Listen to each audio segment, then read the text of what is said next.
Racing!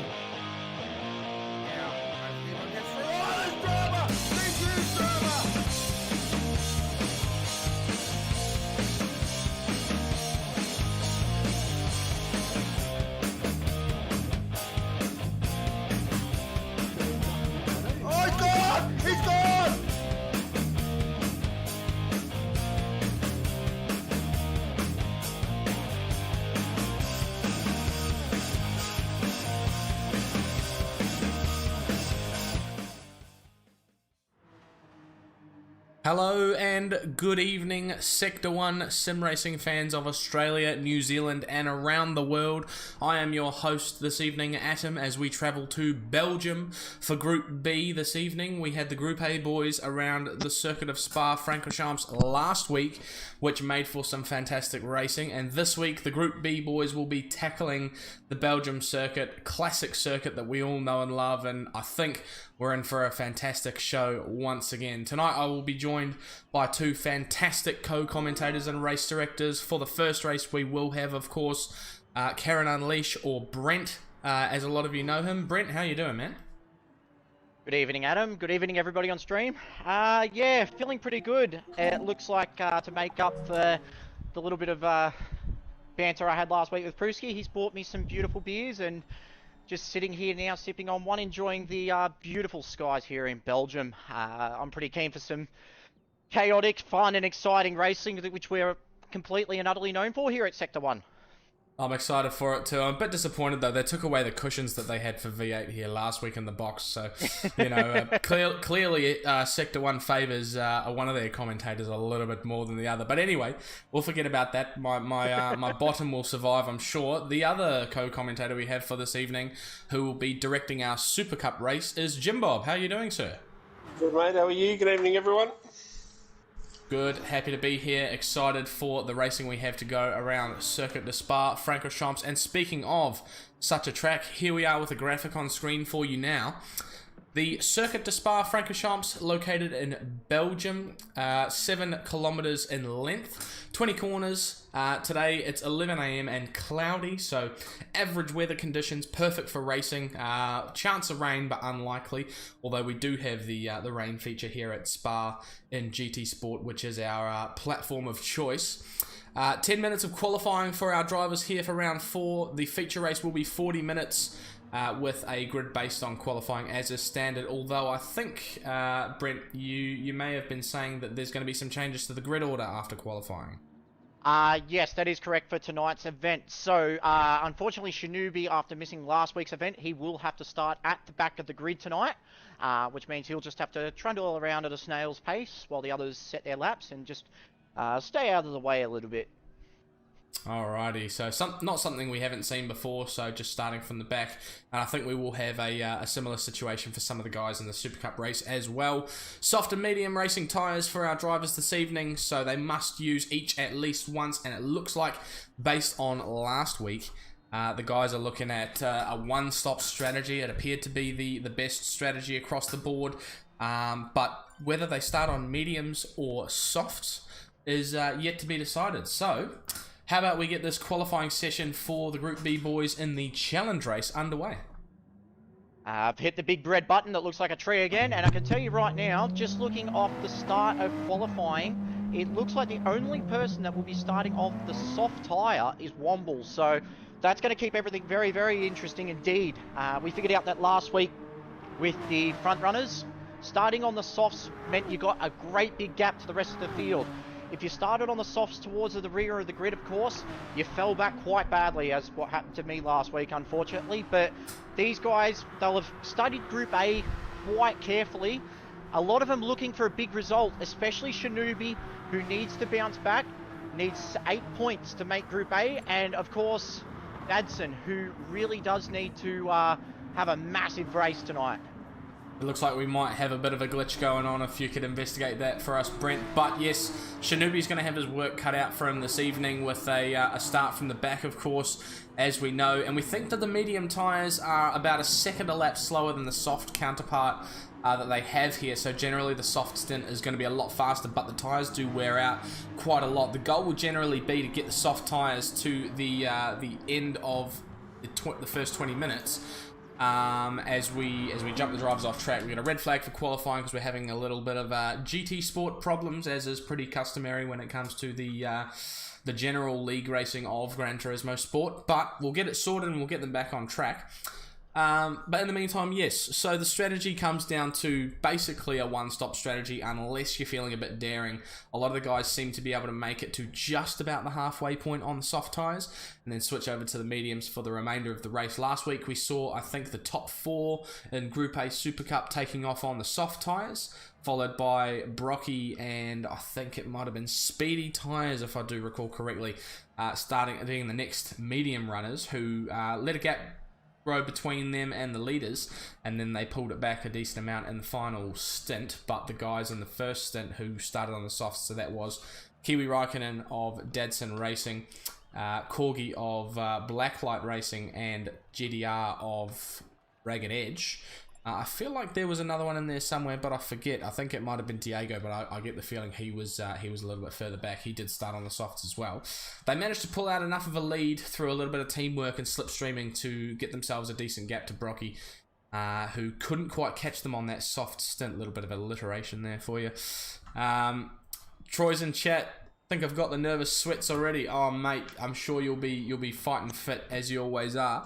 Welcome to all our chatters, by the way. Looks like we've currently got 21 in chat at the moment. If you haven't already, please drop a like on the stream where it is right now. We appreciate it here at Sector 1. It really helps us out. And if you're new here and you haven't subscribed yet, make sure you hit that and ring that bell as well, so you know every time we go live, because we are a live streaming channel. We don't do videos as a general rule, so it's very important that you get that notification as soon as we go live.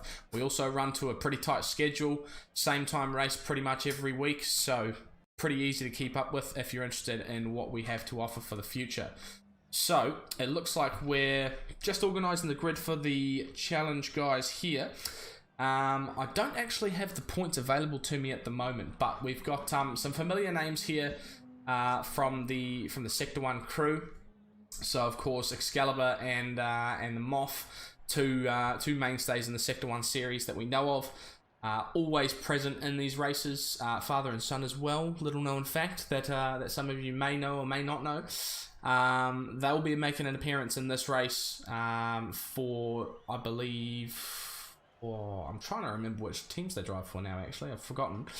But I'm not good with the teams. The teams are my weakness when it comes to this sort of thing. I remember names, and liveries don't really stay with me enough. But yeah, quite a few familiar names. Filthy as well, also held in very high esteem in the Sector 1 rooms. So someone to watch out for certain. Have you seen in practice at all, Brent, if there's been anyone that's kind of been stand out so far today? I'd say the standout at the moment is probably Magnet. Magnet's been very, very quick from the get-go, very consistent, and in all the practice starts, he didn't finish any lower than third. You can't rule out Shinobi's pace as well. He will be starting off the last position on the grid, but he has had very, very similar pace to Magnet as well. Dadson's been up there or thereabouts. He's learned a lot from watching Kiwi Raikkonen race in the Group H Supercup last week. And the problem is, though, at any given moment, chaos could happen in this race. So you just don't know who's going to get into a bit of a slobber knocker here, and we'll see how we go. Yeah, the guys in here most definitely are not afraid to get the elbows out, which is something that we love to see. The aggression from these drivers, never wanting to give up a place, is a big part of the Sector 1 attitude. We love that here.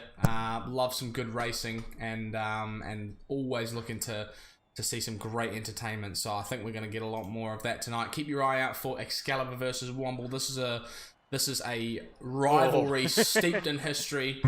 Those guys often find each other on track, and they're not afraid to be aggressive with each other, and it's always entertaining to keep your eye on. So if we see any of that, it could be very exciting indeed. And the post-race chat on Instagram is always good as well if you want to go and check that out. Yeah, I tell you what, that is a rivalry steeped in a lot of aggression between the two team owners, of course, of Death Grip Racing and Red Mist Racing, both teams that have climbed up the grid a bit this season. They've really started to establish their footing in Sector 1 with some really top-tier drivers. You got Goat Racing, of course, in Death Grip Racing, and you've got Corey Hack, who's burst onto the scene, especially through the community series, which, of course, you can join every Thursday night. Corey Hack, we know, is a very, very quick operator. I think he's featuring in the Supercup race tonight, if I'm not mistaken. That is correct. That is correct. All right. Well, that's going to be very exciting. I think he's gonna have a nice little race there. Was I correct in hearing that Morgan was also going to be making an appearance in that race? Yes, that's correct. Oh Sorry, Jim Bob. I wanted to jump in there and announce the news. Morgan's off the back tonight. Oh, he's off the back. Okay. Because he missed the last week. That's right. Oh, and D-Flow too, isn't he? Yes, he is. Wow, that's going to be a huge race. Okay, I'm excited now. Righto. So how are we looking for the challenge, guys?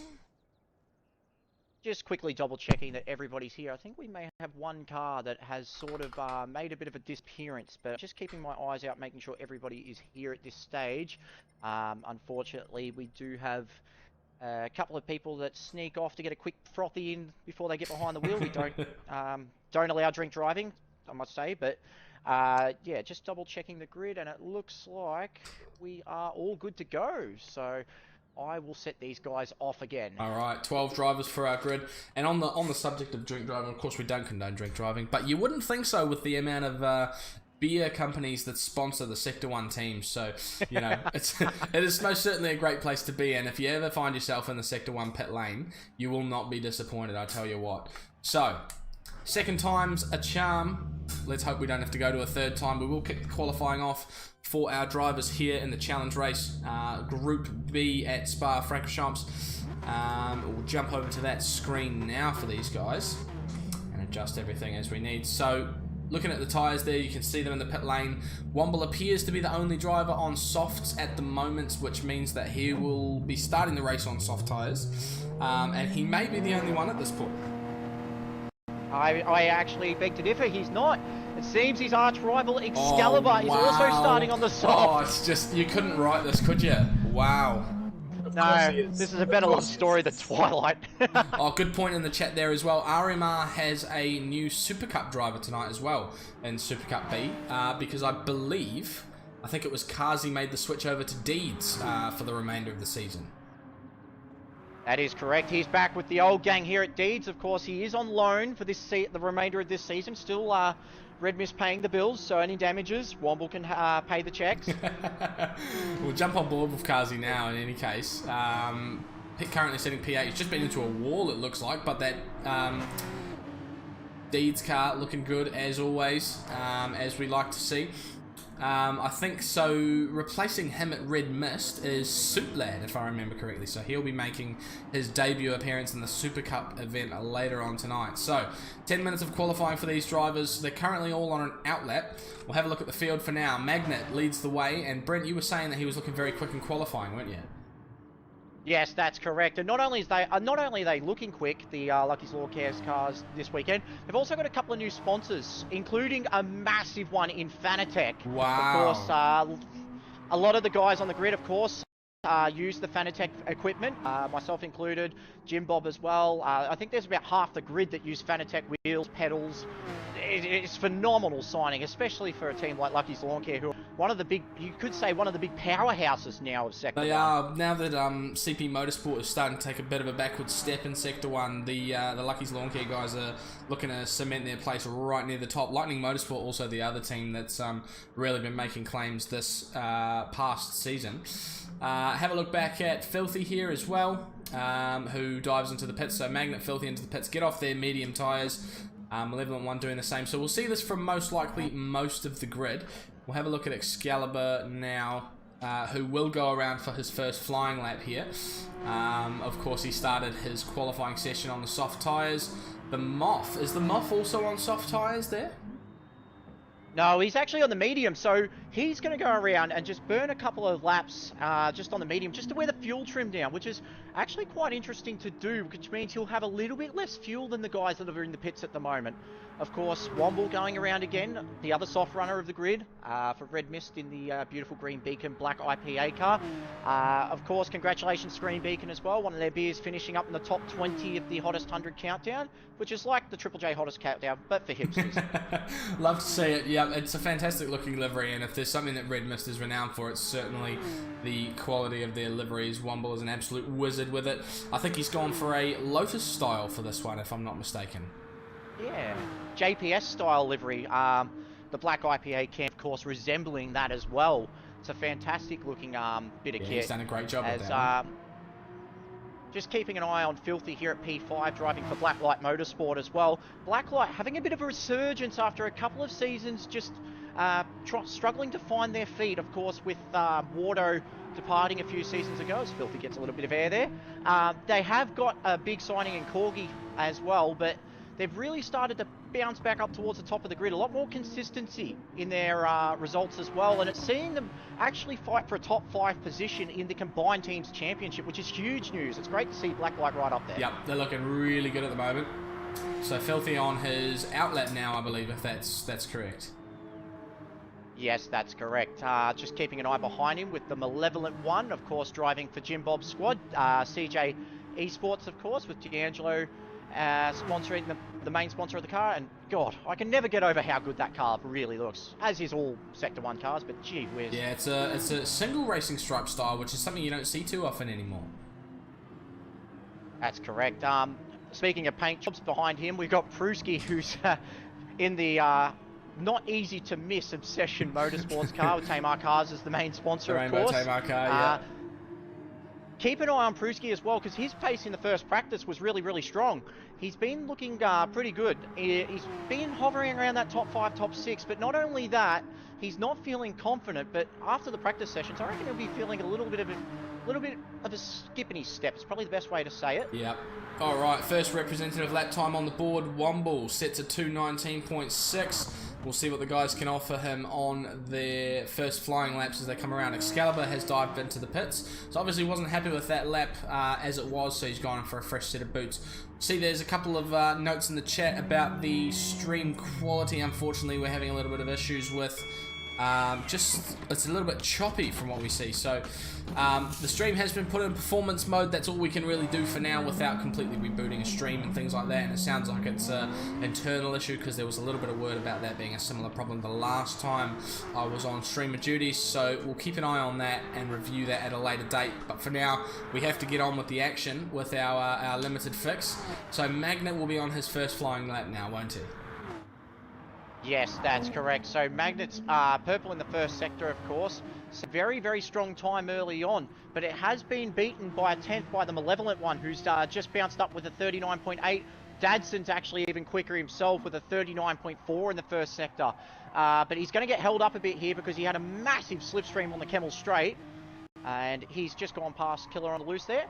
And Dadson really, really needs this big result tonight. Not just for the team's title, where Dadson is in the top 5, but just to get Dadson back in Group A where he's really wanting to contest. And he's a bloke that's very, very hard on himself. And he always wants to get the best out of his results and everything like that. But we'll wait and see how he goes tonight. He's feeling a little bit despondent as he oversteers through Pujon just there, but he caught it very, very well. Yeah, I think that overtake on Killer there was quite important as well, because you said he got the slipstream off him down the back straight.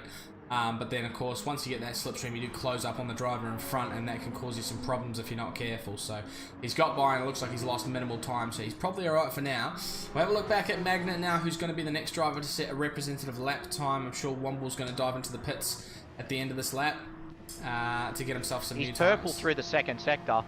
He's purple through the second sector as Magnet at the moment, but he's not up by much. He lost a couple of tenths in the second sector. He's wide at as he comes on there as well. Oh. So he lost a bit of time in the middle sector, and of course the only time on the board right now is Womble's, who goes around again there. Actually, he's just set another time for himself. So I think that's going to be Womble said and done. He's only got time for one more flying lap, best case scenario. So Magnet goes to P2. Filthy to the top. Filthy. Only by 0.014 though.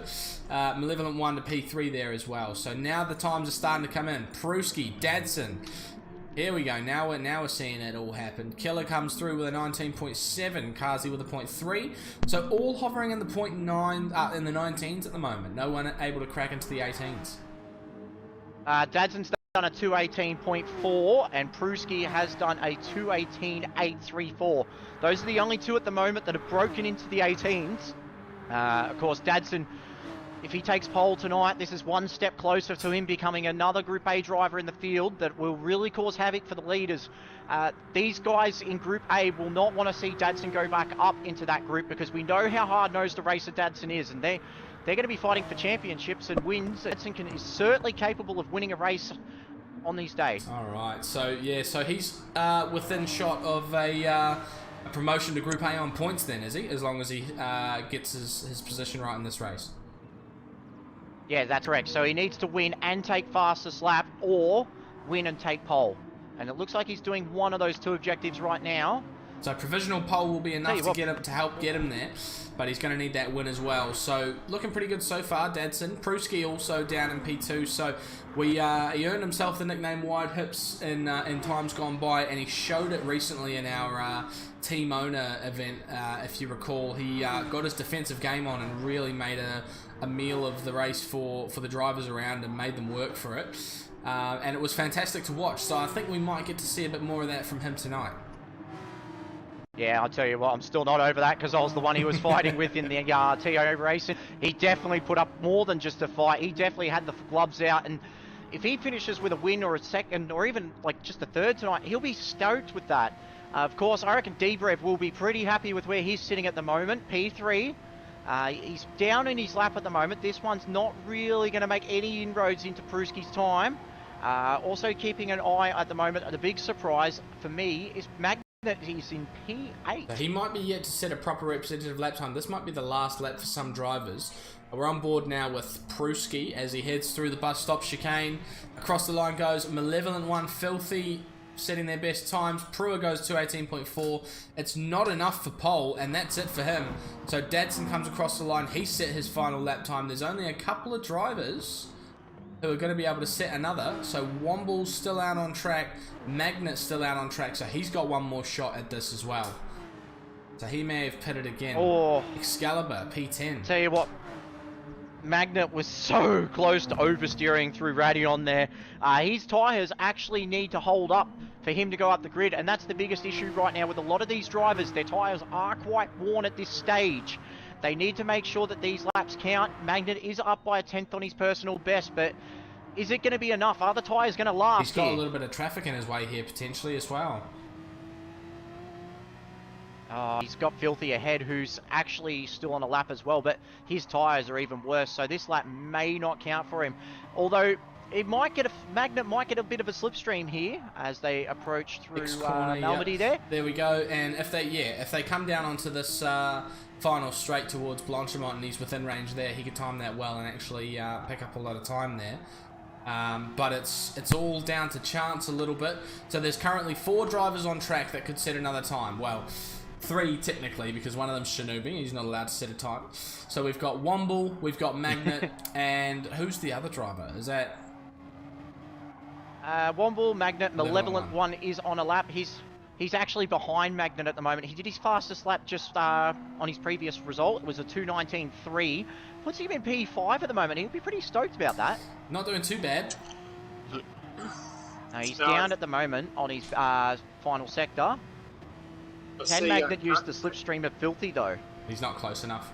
I see he's in P6 as well. He is. He's looking good. He'll be happy with that for now. Magnet goes wide at Blanchimont. Doesn't quite meet that apex. Oh. Is there an invoice on that one? No. Stay on board as he enters Breaks the into bus stop. Ride that curb on the inside. Ride the curb on the inside again. Floor it. Womble's exited stage left on the exit of final corner. Magnet to P3. Oh. Great lap. He found over half a second there. That's massive. Although that puts in perspective Dadson's lap, because Dadson is 0.8 of a second in front. And Pruski, I'll tell you what, that's a phenomenal lap. What a qualifying session. So can we call it now as Pruski gonna get second here because you just simply can't pass him? He'll get the elbows out, but we'll have to see who's got the fists to do some talking with. Let's see how we go with this big race, of course. 40 minutes, soft and mediums to take. But everyone's starting on mediums bar Excalibur and Womble, is that correct? That is correct. Alright. This could be real good. So, can't quite see the lights as of yet. We'll see if we can change view in a moment. These guys, here we go. Green light, and they are away. On board with Pruski. He's got a better start than Dadson there. Is he going to manage to find his way around the outside through T1? He plays it on the safe side. Dadson's deep. He gets a tap wide. Contact. He's fallen back to 3rd place, 4th place even, and Magnet up to P1 now. Yeah, there was contact through the first corner there. Dadson just couldn't pull it up. Pruski decided to have a look, but Magnet was on the inside of both of them. Absolutely made it count, and that's shoved Dadson down to P4. And I tell you what, Debrev P3 as they go up the Kemmel Straight. You don't want to be in the lead at this point unless you make a massive gap, which Magnet is doing. Magnet's He's up done by very a well. Oh! And we're nearly 3 abreast on the way down. 2 by 2 they go. Dadson's made his way up to P2 here. Is he going to be able to hold it around the outside of Filthy? He does. Cuts across the nose of him. Very well done there from Dadson to recover his position. Pruski in 3rd now. So they're almost as they were. Just a little bit of position shuffling up the front. What an aggressive battle just from the get-go for these guys, as Malevolent one has a big look at Debrev. Oh, he's just held out. Shinobi up to 8th still as well. Side by side. Yeah, strong start from Shinobi. Started off the back of the grid, of course, P14, and he's well and truly in this fight. Of course, the crazy one had a penalty going up to Radion, so unfortunately he's had to burn that down the Kemmel Straight, which has made him lose a couple of spots. Okay, so that does change things. Big penalties. Of course, it's very easy to pick up a penalty cutting Eau Rouge and Radion in this car, especially on cold tyres with the slipstream and dirty air over those corners. So, on lap 1 now, we're starting to settle down a little bit as these guys head round to the back straight for the first time. Looks like a couple of guys have actually pulled cheeky sneakies, or Gran Turismo has decided to give us all a bit more trouble, because it seems that Magnet and Filthy are also on the softs as well, and you can't change tyres between qualifying and the race. There was no chance to, of course, so they've actually started on those tyres, which is very, very interesting, because Gran Turismo really doesn't like us at the moment. That is interesting. So I wonder if there was a mistake in on our side. As Pruski dives up the inside of Dadson there, we may have missed those tyre selections early on, but that does explain why Magnet's doing such a good job at the front here right now. Yeah, he's up by just under a second at the moment. Pruski P2, half a second to Dadson. Oh, the inside for Dadson's Dadson. gonna have a big dive. look. I think he met that apex though, so it's probably okay. I'll tell you what though, it worked out for Pruski though, because during the braking zone, Pruski backed off a bit to let Dadson through. Filthy hit him in the rear end, and that's actually helped Pruski out. He's managed to hold P2 for now, so he'll get the elbows out down here. You can just about guarantee it as Dadson's looking for any excuse to go by. Does he go outside or inside? He looks to the outside. He can't quite make up his mind and ends up bump drafting Pruski down the straight. Dobrev with a penalty. Oh, look behind him though, Shinobi and the Malevolent One. Shinobi gets the move on the inside. Great Did he job. pick up some grass there on the inside too?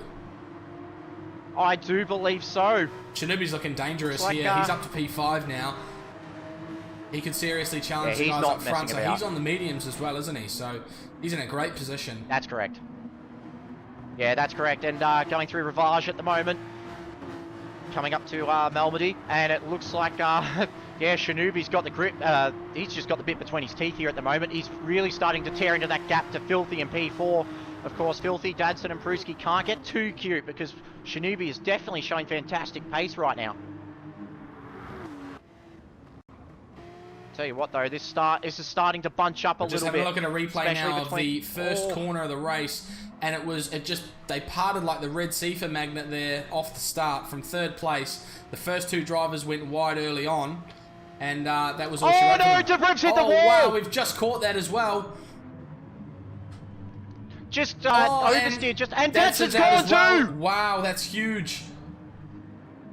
That was just two big mistakes there from both drivers in the top 5. That is massive. And a penalty there for Dadson's also got a... Wow. Oh.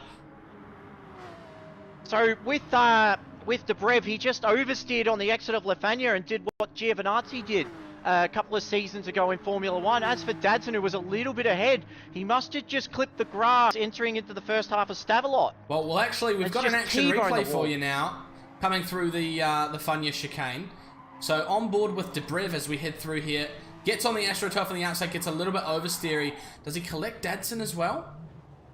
Dadson's lost it on his own up front, and he's actually got in the way on track as well of someone else. But that's obviously, he's a passenger at that point. But Dobrev just getting a little bit loose on that AstroTurf on the outside. There's no grip out there, and you can't really be doing that around this particular track. That AstroTurf, it really bites you. So as we look ahead. Magnet now 1.5 seconds to the good over Pruski and P2. I said it after qualifying.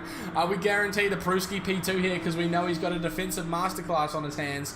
And it's looking that way at the moment. Shinobi up the inside on the way into... the chicane goes a little bit deep, comes back on this contact. Yeah, Shinobi had a massive run going up Camel Straight. Oh, a little bit of oversteer there.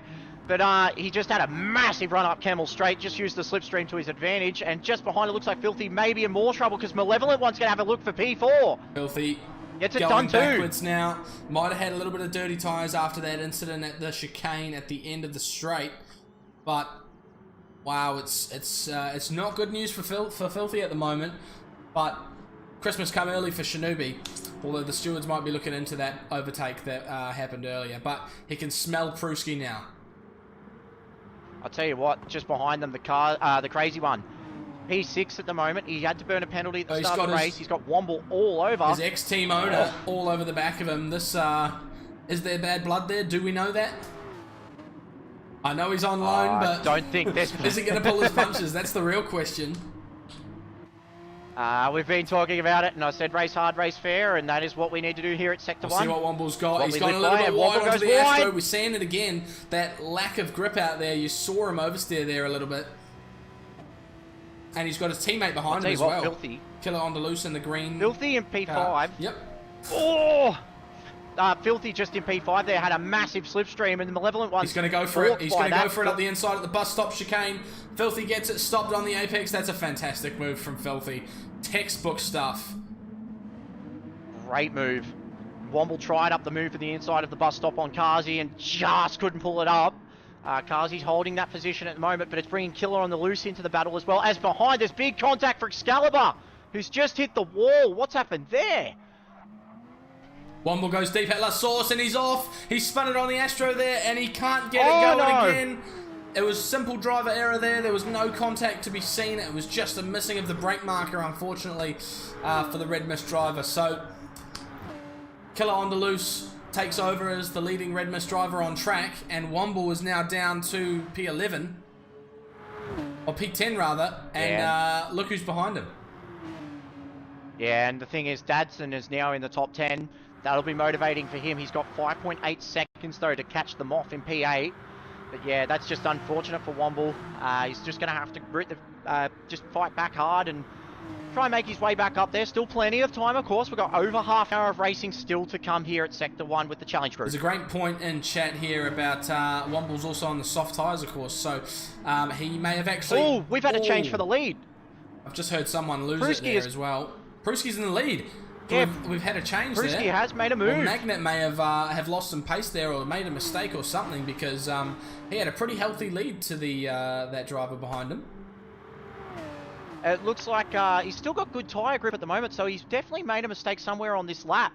Whether he's just oversteered it into the Radeon and got a penalty. We apologise, guys. We've had so much track action at the moment that we've been trying to keep up, and my goggles are not really working, unfortunately. Well, we've got a replay here Shinobi, of what happened. It looks like it was pretty simple stuff for Pruski.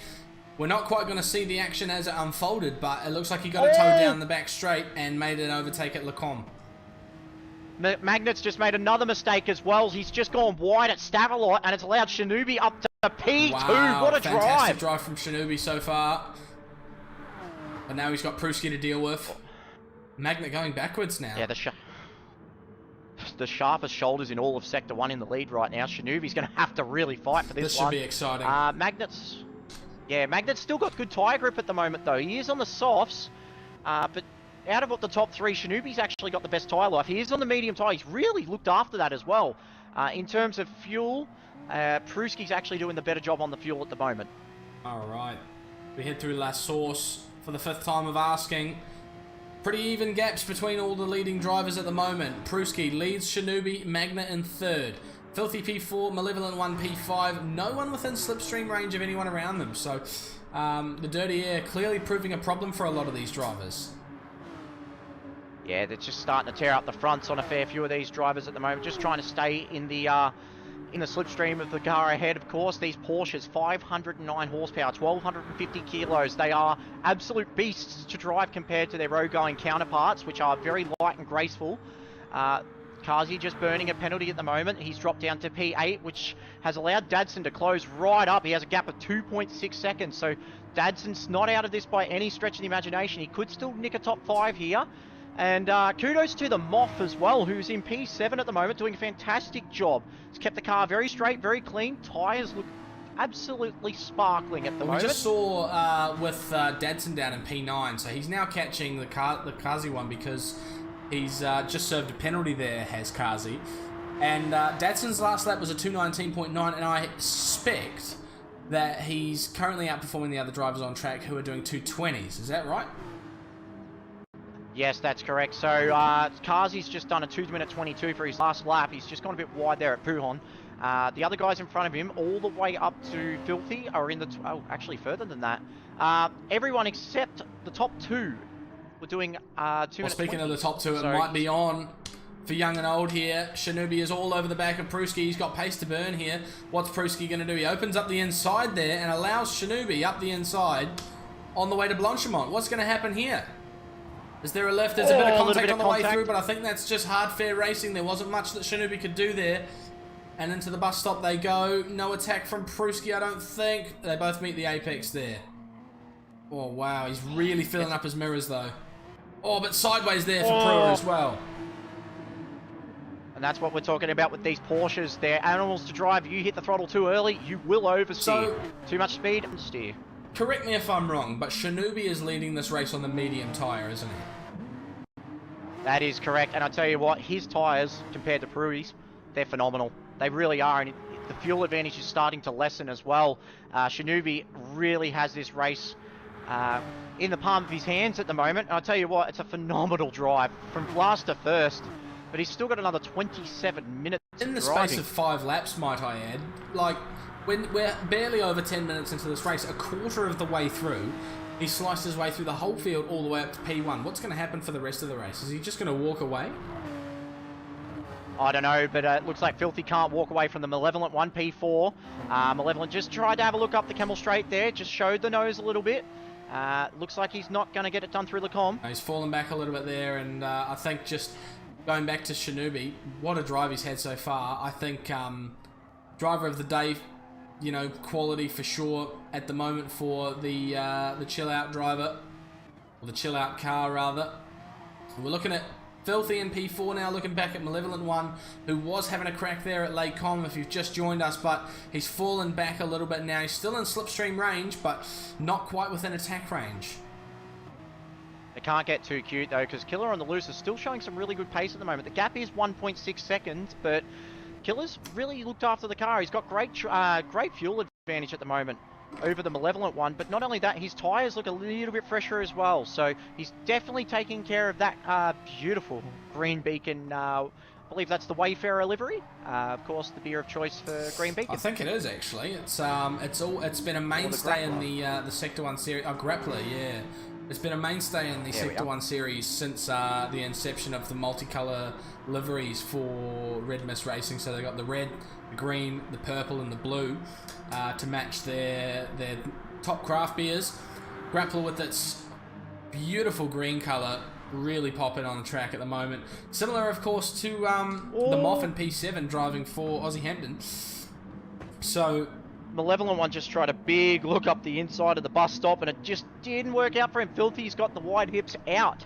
Doing his best Pruski impression, it looks like at the moment. Is Malevolent One going to go for another move here at La Source? He doesn't. Stays behind. Just holds He's back. going to have an opportunity though. I wonder if, however, Malevolent One has actually had all the opportunity to pass Filthy and he's just holding back, saving fuel. I'll tell you what, Filthy's actually better on fuel than Malevolent One, but Killer's actually catching them. He's slashed half a second off that gap, so two could become three very, very quickly. Too, as they exit Eau Rouge and Radion. This will be it for Malevolent One. He's going to go for something here. Looks to the inside on the way up to Lake Com. Brakes just after the 100-meter board. And they go. Does he get it? He does. Well done there for Malevolent One. What a pass. Fantastic job. Holds it there as well. Takes the bollard with him on the way through the third corner as well, but that's alright. And now it looks like that little battle has brought Killer on the Loose within a second of these guys. Yeah, it's starting to really hone in, and I tell you what, they're not too far off the back of Magnet at the moment, who is on the softs and is starting to struggle, so the medium runners will come to this. Shinobi and Pruski both on the mediums, of course, so they might just skip away. Magnet on the softs. The rears are starting to hurt a little bit. He's on half a tank of fuel. His fronts don't look too bad at this stage. The Malevolent One's just got a bit better tyre life, of course, on the medium, though.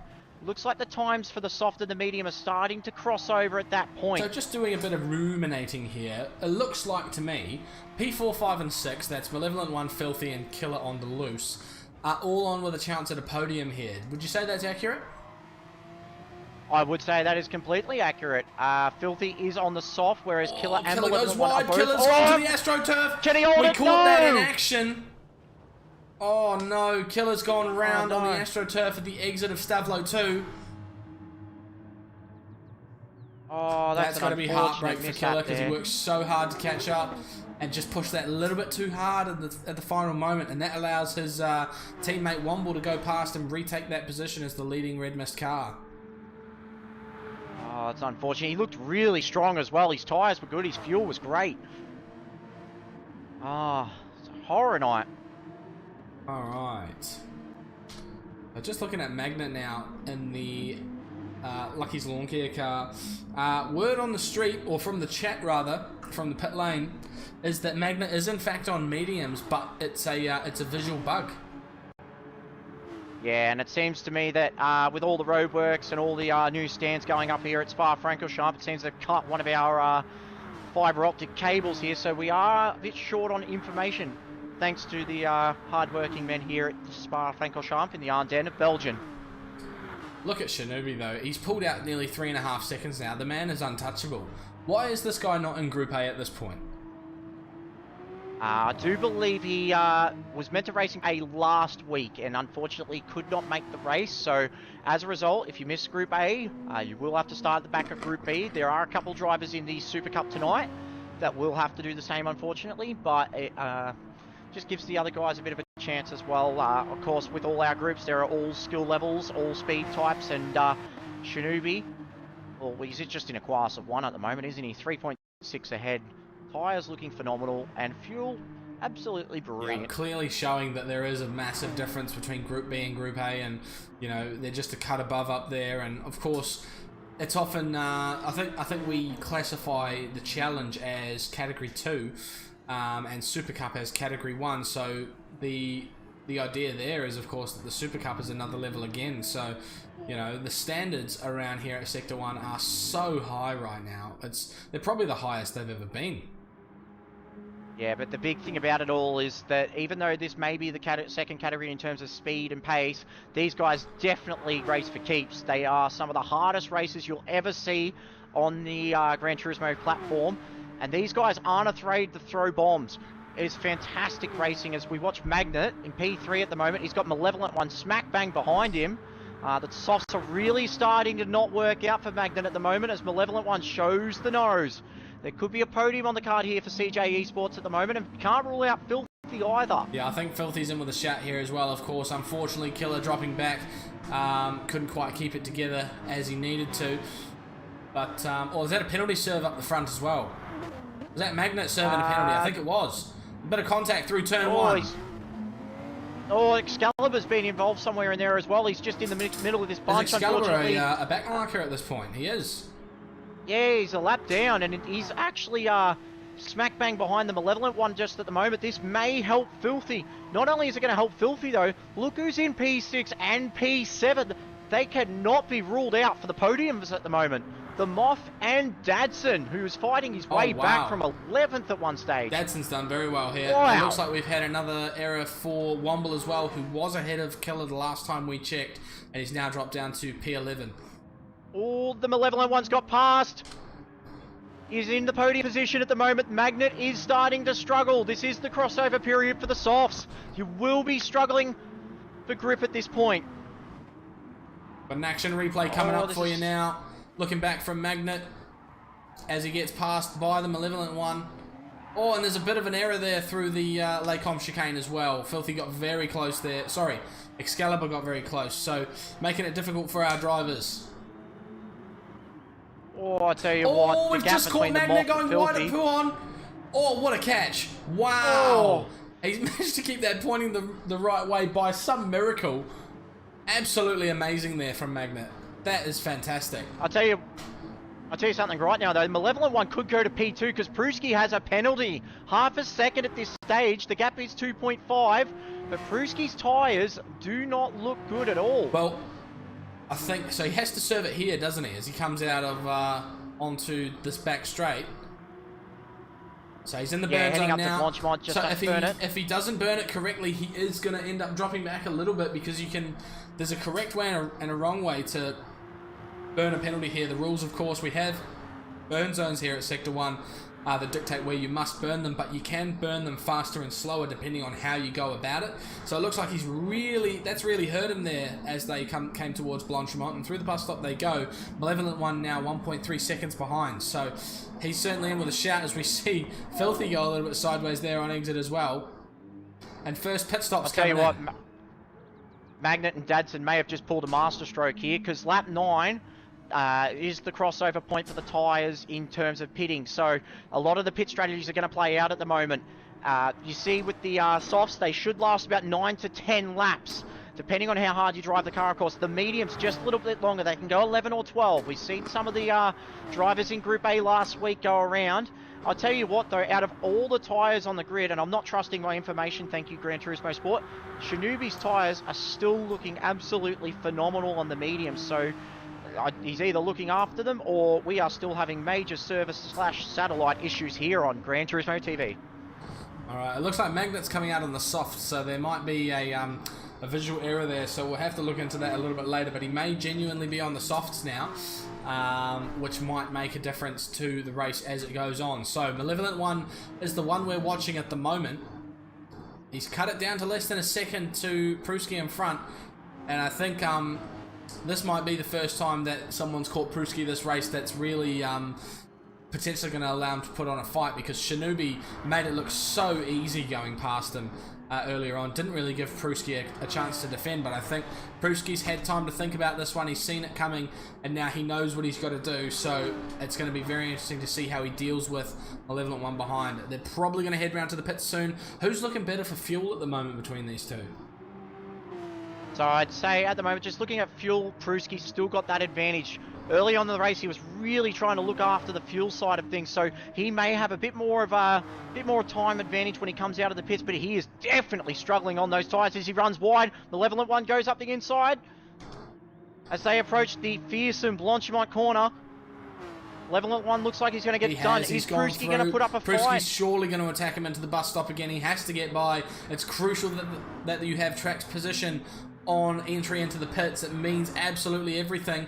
And but with these guys so close to one another, are we going to see a jumble up on pit entry? Because they might be coming in now. In goes Pruski. Malevolent One goes around again. So I think we're going to see Pruski out the front ahead of Malevolent One after this next sequence of laps. So Malevolent One goes around again.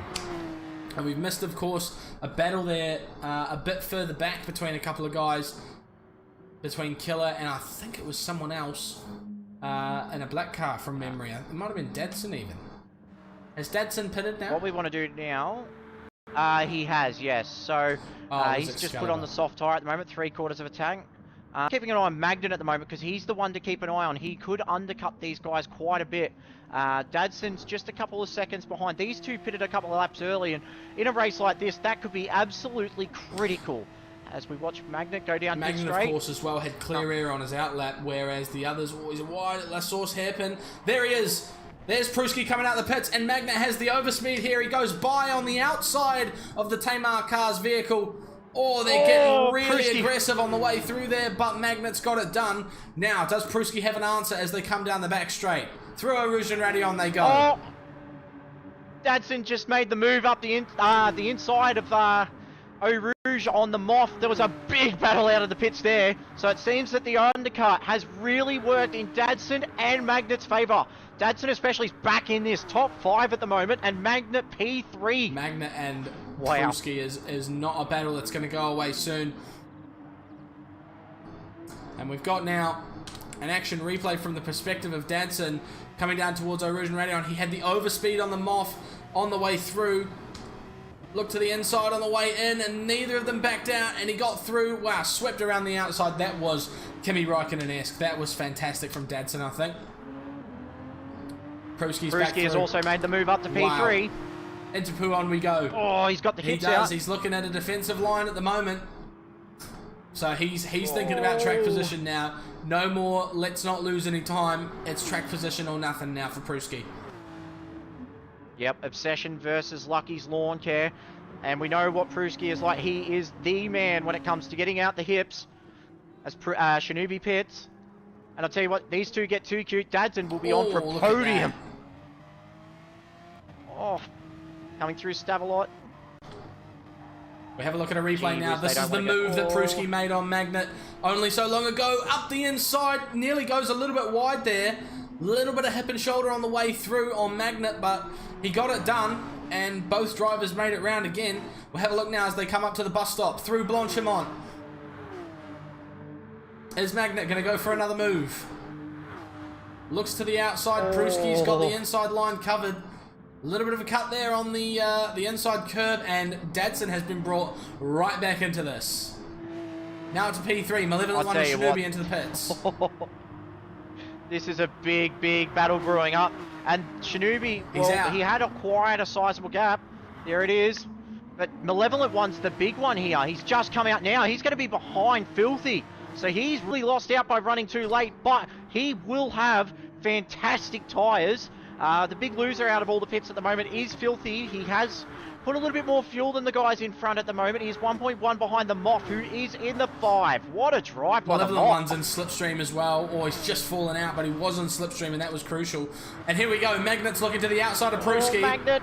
On the way into the Lacombe chicane. How late does he go on the brakes? What's Pruski going to do here? Dadson's looking to get involved as well.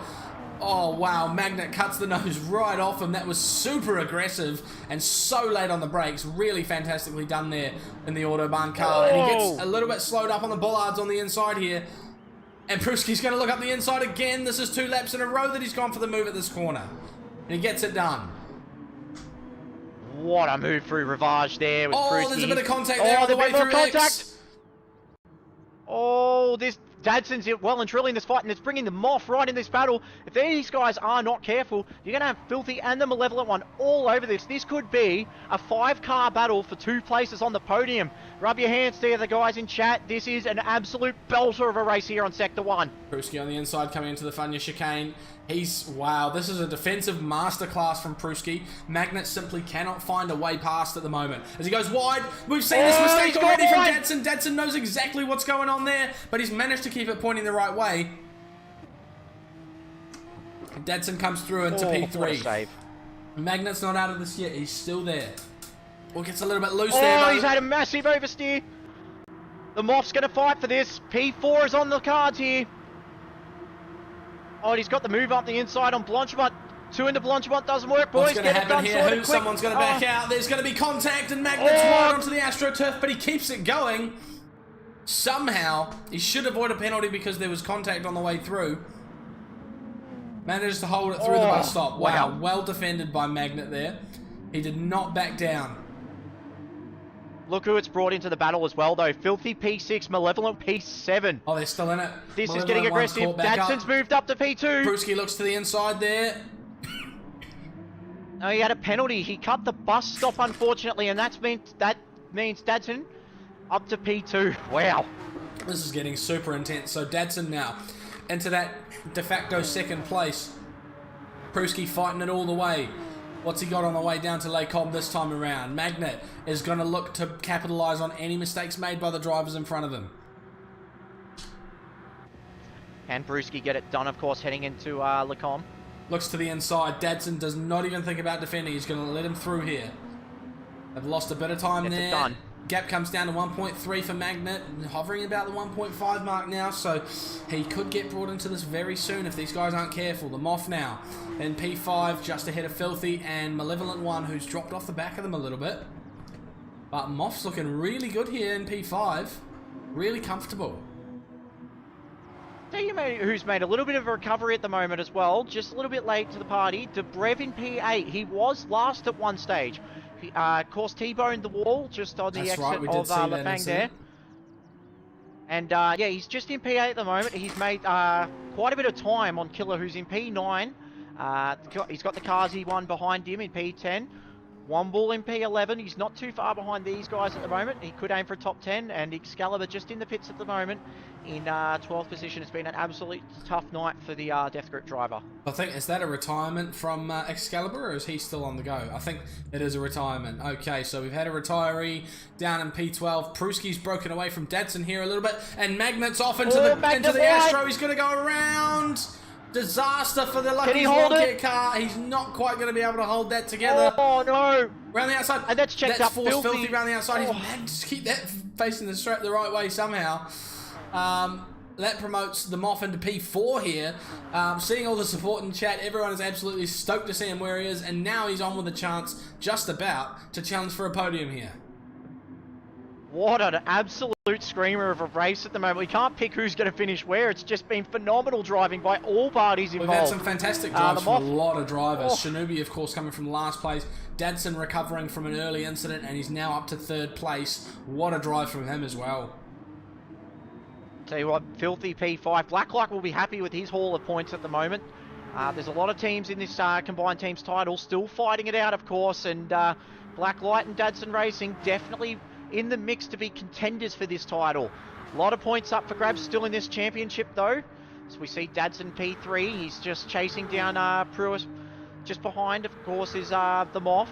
These two get too volatile with each other. There's going to be some sparks flying. Well, I think, and the Moth may just see... Oh, I just heard some skids. I think Dadson's settled down a little bit here. He's not looking to be too aggressive at this stage, but I'm sure when they come down to the final couple of laps, he will get his elbows out. Yeah, it's going to be on for young and old here. And if this all bunches up, who knows what will happen. Sparks will fly. Well, more than sparks, it'll be absolute fireworks. Filthy and Malevolent One. They've been separated and come back together a couple of times this race. They're now just less than a second apart. They were 1.5 seconds or so just before, and then prior to that, they were within slipstream range of each other as well. So inseparable, it seems, on track, these two.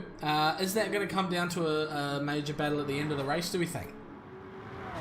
Yeah, I think so. Don't forget, Malevolent One pitted only 2 laps ago. He is by far the freshest on tyres, right, and the gap on fuel. The gap on fuel is the reason why Filthy suffered. He put a bit too much fuel in this race, and that is starting to neutralise though. So Filthy is pushing, but it means he's chewing the tyres up quite a bit at this stage. Malevolent One is looking very fast at the moment. He's 1.6 seconds up on his fastest lap at this point. Wow. And he might get a whiff of slipstream here down here as well. It looks like Moff's had a pretty average exit from the Stavlo corners. We jump on board with Malevolent One. The Moff's just set his fastest lap of the race too, a 2:19.7, so he's got fantastic pace compared with everybody around him. He's really holding his own here. Is Shinobi the current fastest lap holder? Yes, that's correct. A 2:17.937. He only set that 2 laps ago. He's on the softs. This might be all apparently on now as well. Malevolent One versus Filthy. He's now within slipstream range as they come through La Source. What can Malevolent One do here? Gets his exit right. He'll have a just under massive 7/10. Right, this is it. This is where he makes his move, I think. Yeah, he's going to have a massive run up He's Camel got to straight. get Eau Rouge and Ready on right, though. Eau Rouge, possibly the hardest corner of all is there a of cut there? motorsport as well. Is that going to come with an invoice?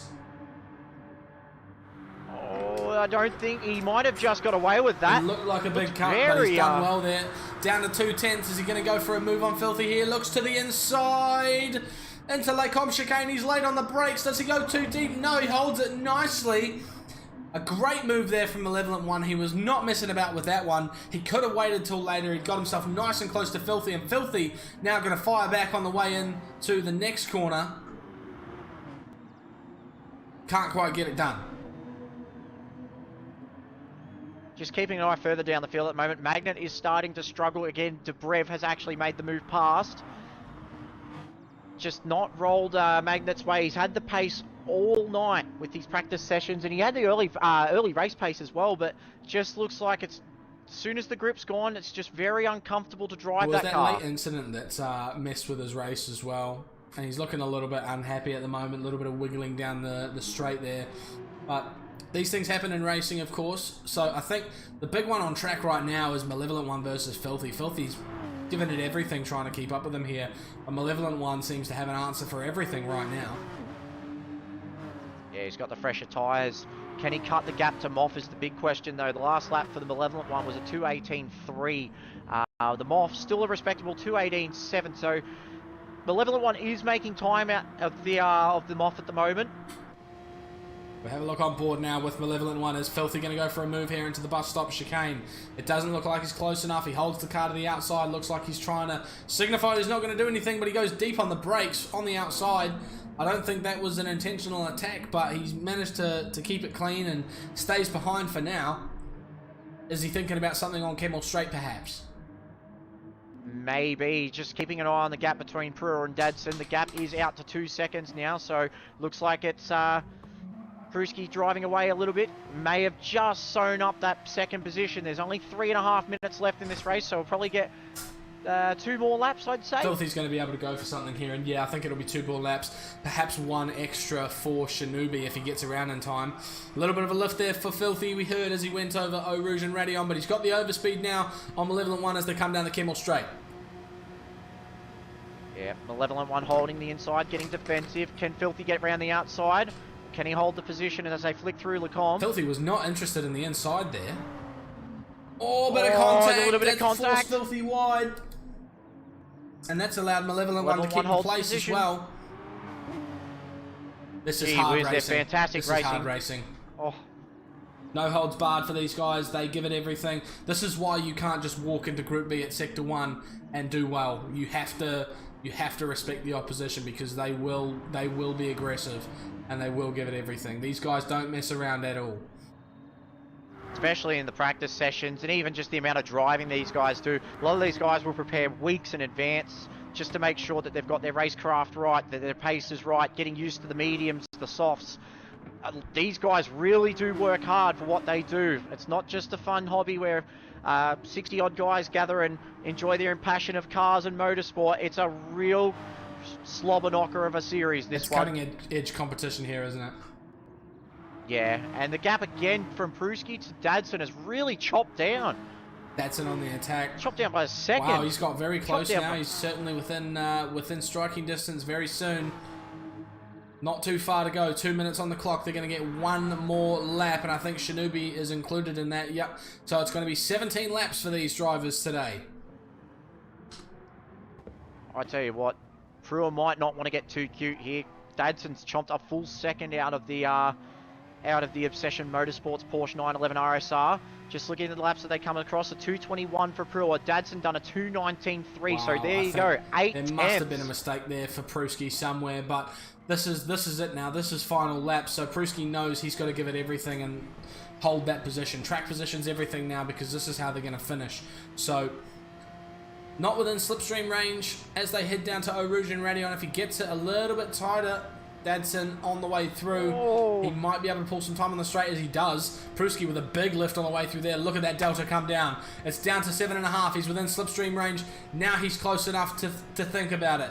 He can't go for a move into Lecom, I don't think, at this point, but he's now within range to go for something very soon as he goes a little bit deep. That's going to ruin his chances a little bit slidey on the way through as well. Still close, though. Still close. Seems the tyres have given up a bit on Filthy, who's now 2.1 seconds behind the Malevolent One.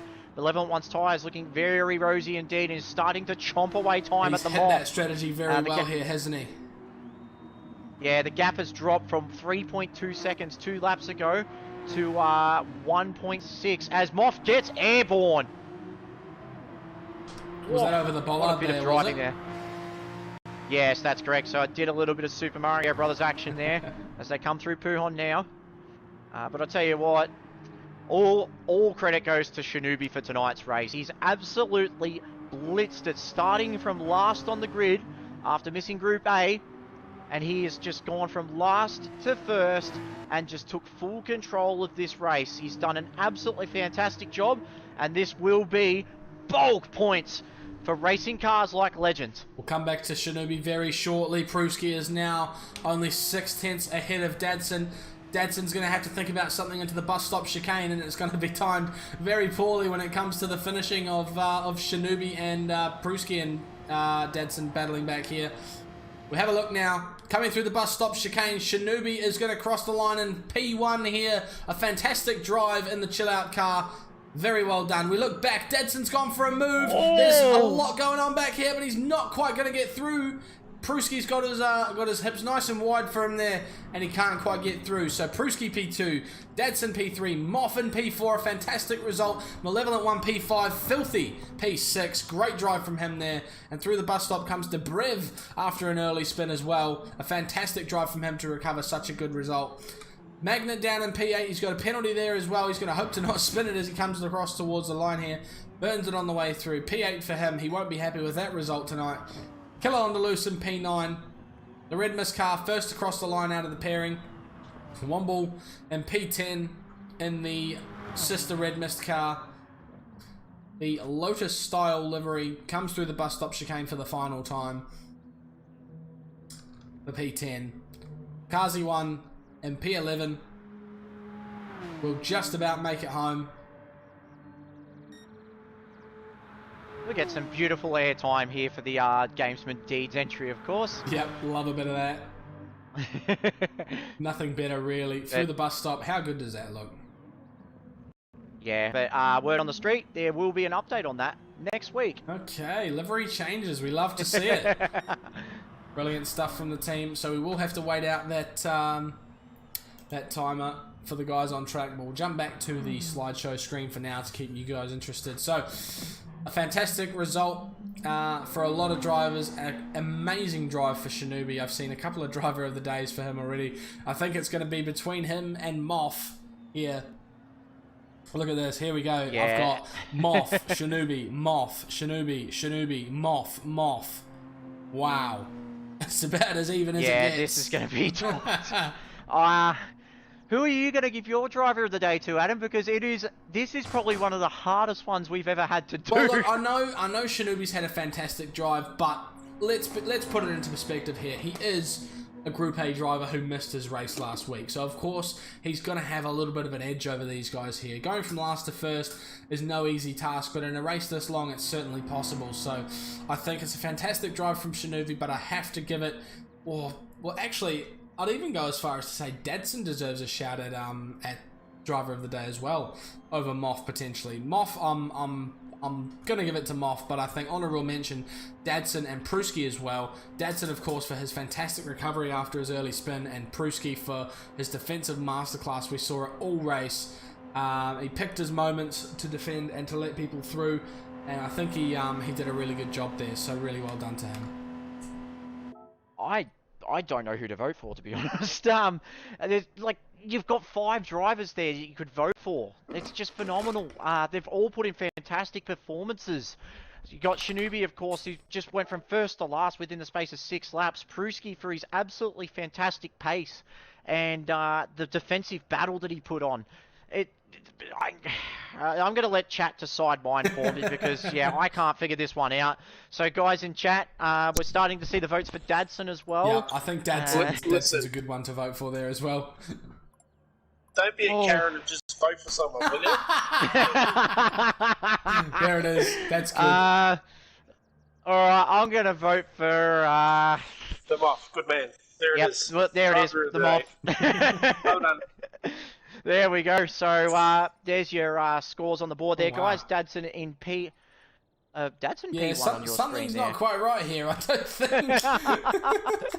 I don't know What if is our going fastest on? lap graphic is correct, though, because Dadson with fastest lap there. That's huge for him. Of course, it looks like we've got the incorrect results on screen. I'll see if we can correct that. There we go. There's our correct results. And Shinobi with the fastest lap, as it turned out. So Dadson, unfortunately, will not be going up to Group A next week. So he remains in Group B, right at the top of the table, though, I think, following that result.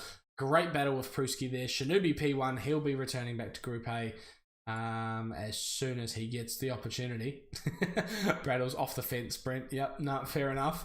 Dadson rounds out the podium. The Moff in P4 with what we believe to be the driver of the day. 11-1 P5, a fantastic drive. Filthy as well. They had a fantastic race there, I think. Debrev P7, recovering from an early incident. Magnet will be disappointed with a P8 there. Killer 9, Womble 10, Kazi 11, and an unfortunate retirement for Excalibur down in P12 there. Alright, guys. I think I'm going to get into my beautiful new suit here and move the comms over to our good friend, of course, Jemana, aka Jim Bob. Stepping into the seat. How are you tonight, Jim Bob? Very well. That was a good race. I enjoyed that. Yeah, I agreed. That was just battles all over the field. Just at one stage, you just couldn't know where to look. It was just phenomenal. There was a lot of that. Mega drive from the new recruit tonight. Believable one as well. Top 5 for the team, so good bag of points. Oh, yeah, really well done. That's huge as well.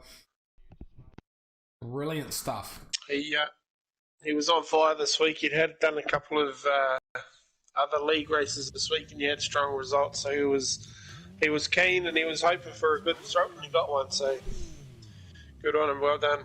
Great drive. A lot of great drives all across the field. That's why it was so difficult to pick our driver of the day. But we move on now to the Super Cup. These are the big boys of your Sunday night. This evening we've got some big players here today. We've got a debutant in Suit Lad for Red Mist Racing. We've got some big names for Sector 1. We've got D-Flow, we've got V8, we've got Nux, we've got Go, we've got Morgan Davey, and we've got Corey Hack, who's of course made a fantastic impression early on in Sector 1, but no one in this field can really be discounted as well. These guys are all very quick operators. I think you'll see when we get on track who's in here, and you'll realise that you really can't pick this one. So we are going to have some people starting from the back, aren't we, Jim Bob? Yes, that is correct. So we'll just get the guys out and about, so by the time we get to them, they should have crossed the first timing markers, so it'll all be in order.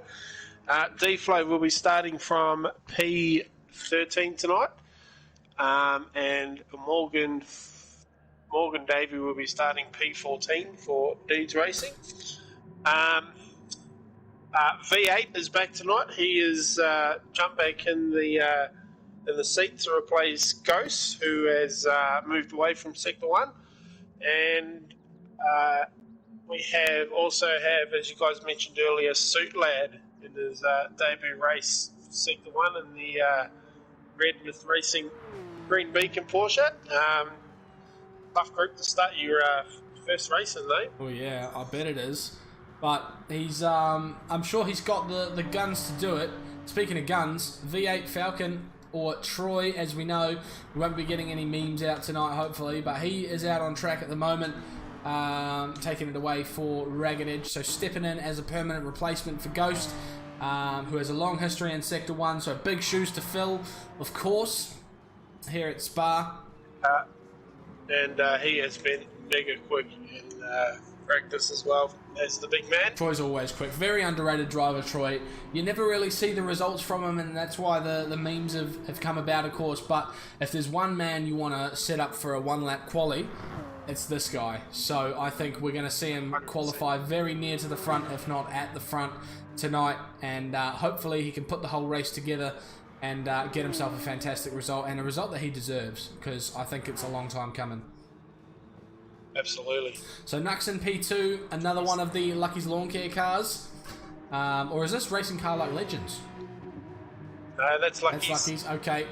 Good stuff. So yeah. Nux is also, I think he's ex-Group A, so another very, very quick operator. Cruising as well, has made his way into Group A on occasion, up in P3 there in the chill-out car, so that's the third chill-out car we've seen tonight as well. PLE Goat, or as you may remember him, Mountain Goat, of course, on track here. So he's actually joined an alternative esports team, Pit Lane Esports, which is what that PLE represents. So he's had to shorten his name from Mountain Goat to Goat to fit in there. And he's been doing great things in the sport mode category of Gran Turismo recently. The two Red Mist cars looking like they're working together at the moment. Corey Hack in P5, who is appearing here because he... I think he had a disconnect, which saw him lose some points previously, and dropped him down to Group B. So I think we're going to see a good result from him tonight as well. He's been one of the front runners in Group A recently, and he'll probably get himself knocked back up to Group A by the end of the night this evening. So V8 first on a flying lap, Nux following him through, cruising as well. Are these guys all on their soft tyres now? Okay, so Troy is showing softs, Nux, Cruising, Lunocious, and Jimmy Superfly are all on medium, so they're obviously out there for the fuel burn. So I would dare say they'll come in this lap, put some softs on, and try and set a lap. NASCAR as well, another one that you can't really count out ever, as he gets a penalty on his flying lap there though, so that won't help his case. But he's one of those guys, I seem to recall, I think it was the TO race, he smashed out a really good performance and really turned some heads. Yeah, hasn't really shown his true colours in the last couple of seasons. He's sort of been mid to the back of the pack in Group A. So the guys chucked him into Group B this season, and he still seems to be struggling a little bit with the Porsche. So hopefully he would have done some laps during the holidays, and he'll come out and have a strong end. Some people not gelling with the car. It is a mid-engine or rear-engine car, whichever way you want to look at it. The engine is behind the driver, of course, and someone who we know doesn't like that sort of layout is, of course, V8 up the front, Troy, who isn't a big fan of that sort of layout. We saw that in the Ferrari season a couple of seasons ago. Well, yeah, absolutely, but you wouldn't know it because he's pretty quick in the Porsche. All right. He's going to come around and set the first lap. Here we go. Across the line comes Troy to set the first representative lap time. It's a 2:16.4. Wow. And I seem to recall a few 2:15s last weekend, if I'm not mistaken. Yeah, I think a mid 2:15 was pole for Group A, so he's done. He did a 2:15.6, I think, in practice. So he's definitely got the pace. So I think the next two to come across the line and set a representative lap time will be Corey Hack and Suit Lad, who are followed closely by Goat. A bit of a slipstream train going on here. Yeah, have a look at these three. So it's only qualifying, two boys. red mist cars working together, it seems. We'll have a look here as the three of them cross the line. What sort of time do they set? Corey Hack, very quick. What's he got for us? Oh, it's an outlap. Corey Hack's. Okay, so here we go then. We start it now. I think they're all on outlaps. I think so those guys came in to get off their mediums. Yeah. Got race fan down an 8th spot for CP Motorsports. Got promoted from second tier category because he just absolutely smashed everyone down there. So amazing. Yeah, it does look good, doesn't it? Wow, that red is beautiful on that car. It looks even better in the sunlight too. Pops very well. So great stuff. Nice job from I believe that's a stickers livery, that one. Correct me if I'm wrong. Oh man, he's got a great repertoire going on at the moment. So race fan on a flyer now as well. So the Kiwi driver looking to impress in Supercup here in the Bez Media race car. I think it's CP Motorsports, isn't it? I'm getting there with the teams. I'm getting there. Yeah, we're doing all right. We'll get to you one day. We'll get them ingrained at some point. So the only person to set a representative lap time so far is V8. So he's coming around now. Is he going to pit in here and go for a one more soft lap? Because his tyres will be seriously worn out at this point, I'm sure. Yeah, they're not that great. Into the pits he goes. Right, there we go. Yeah, so he's got enough time to get around again, no problem. So he'll get a fresh set of boots on and head around. Nux is looking like he's going to be the next one to set a lap, I think. Nux is on an outlap. Cruz is on an outlap. Corey Hack's gone purple down to P4. Now this is very unexpected. Goat is falling off the back of Suit Lad and Corey, which is not something I expect to see. I expect Goat to be one of the front runners here in Supercup B. So this is very interesting. Perhaps not liking the Porsche. I've seen, there's a penalty for him as well, so he's going to have to bail out of this one. Serve that now and set the next lap instead. So Corey, Nux, D-flow across the line. He doesn't set a representative lap time that counts for anything. And Corey Hack is going to come across the line, set a 2:16.2. Wow. Suit Lad goes to the top with a 2:16.1. So the Red Mist boys have come to play. PLE Goat with a 2:20. Not representative, of course. He had to serve that penalty. Race Fan with an 18.2. Sets him up in P5. Oh, no, Troy's got a penalty. No, Troy's on an outlap, though, isn't he? He is. So, lucky for him. So Corey and Suit Lad will get around one last time as well. So this will be their last flyer. Tell you what, down in 6th spot, the Good Doc. Oh, fantastic from Good Doc. The Good Doc has just set a 2:19.9. He'll be mega happy with that.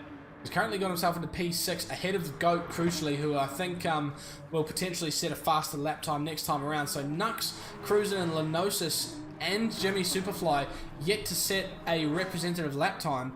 Nux, someone who I would expect to be up near the front as well. Just I'll keep an eye on Nux because he's on a lap here, so we'll see what it looks like when he comes through the third timing market. A little bit off. So it looks like V8's gone for the same strategy as his teammate TX3 GDR of last week, who set a very high standard early on and then didn't follow through with anything later on. He's looking to set one final blistering lap time, but he's leaving it down to one shot. His banker's not going to be enough for pole, obviously, with the current provisional P3. But he's trying to give himself every chance with this final lap here. What can V8 do when he comes around to start his next lap? We'll find out very soon, I think. Corey and Suit Lad still together on track. Suit Lad's fallen back a little bit. We might get a nice tow here down towards Blanchimont. Jump on board with Corey. I tell you what, you won't be able to wipe the smile off Womble's face at the moment with this boys being 1 He'll and be 2. absolutely stoked. I think he'll be very happy with that. Let's see if they can continue it on. Suit Lad, of course, a Community Series graduate as well, showing his meta early. Great stuff. Into the bus stop chicane. Here comes Knuckles. Nux goes to Only P4. fourth. And that's the last one for him, or has he got another lap? Corey to He'll have pole. another lap. And no improvements for Suit Lad. So Red Mist remain 1 and 2. They've set the standard a whole lot higher. Goat goes to P3, Goat gets himself P3. ahead of V8. So that's something that we more expected to see. Jimmy Superfly up to P7. NASCAR doesn't quite get into the top The 8 gate's there. finished too.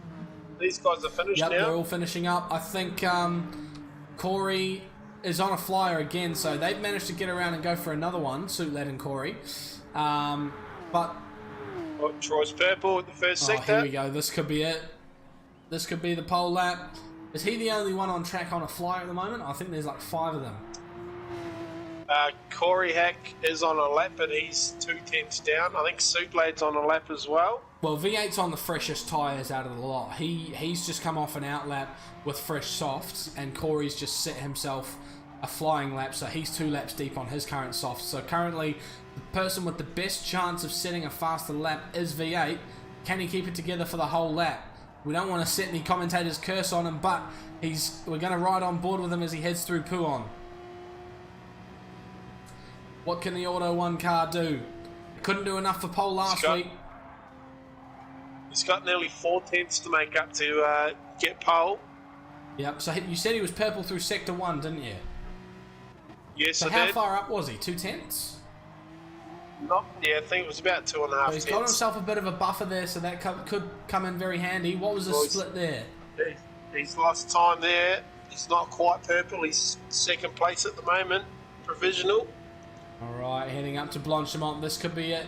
He's got to get the bus stop right. He's got to go foot flat through here. Should be easily done. Nicely done there for V8. Hit your brake marker for the bus stop, and through you go.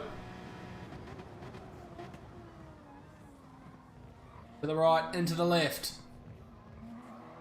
Drive to the line. What's he got? Can he go pole? V8 goes to pole by nearly a whole tenth of a second. Fantastic job Knuckles there is- from V8. Knuckles to Knuckles to 4th. P4. Suit Lad and Corey. Corey's bottled his lap there. Suit Lad doesn't improve. Corey will not improve. So they drop down to P2 and 3, but still a fantastic qualifying result for the Red Mist cars. So, this is shaping up to be an awesome race. Oh yeah, this is going to be epic. So we can go straight to the grid now, can't we? Yes, we will be red flagging the race because of the pit glitch that we saw in the challenge race with Magnet. So we will reflag so we can reset everything.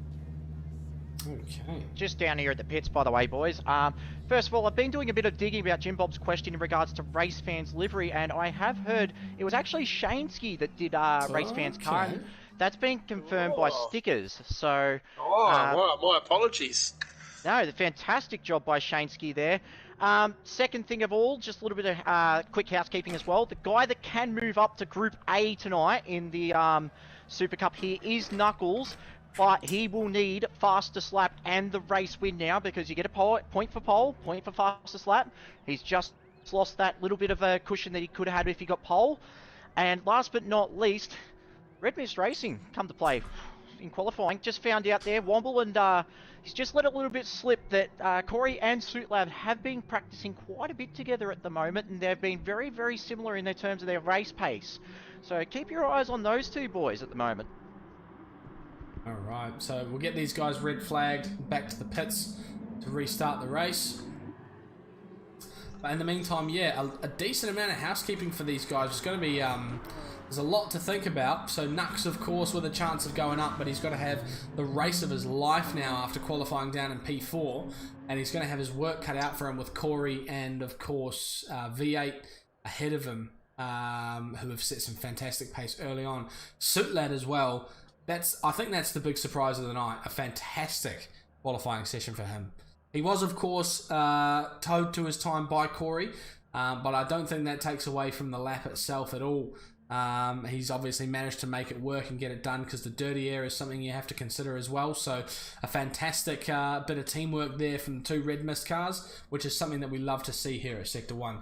Actually, speaking of, we've seen it in Supercup already this round from two people who are not teammates, and that's FSR Kiwi Raikkonen and FSR Corgi, who of course share the FSR tag, which is a esports team that's not Sector 1 related, but they're not on the same team within Sector 1, so I believe Kiwi Raikkonen is Dadson and Corgi drives for Blacklight, but they work together in quali to tow each other to a fantastic lap time and took pole. Kiwi Raikkonen did by about 0.4 of a second, I think it was, so fantastic job. Karen. Yes. Head down to Aussie Hampton and let us know what sort of state the boss in, because he'll be pretty cooked after that. Oh yeah, that's something I want to hear I'll about. have a quick... I'll run down there right now and let you know. I'll be there in 5 minutes with how long this pit lane is. It is a long transit time, isn't it? They spend a lot of time in the pit lane. Yeah, it's 40 seconds without the stop. Wow. Yeah, so that's why they're only doing one pit stop these races, isn't it? Yeah.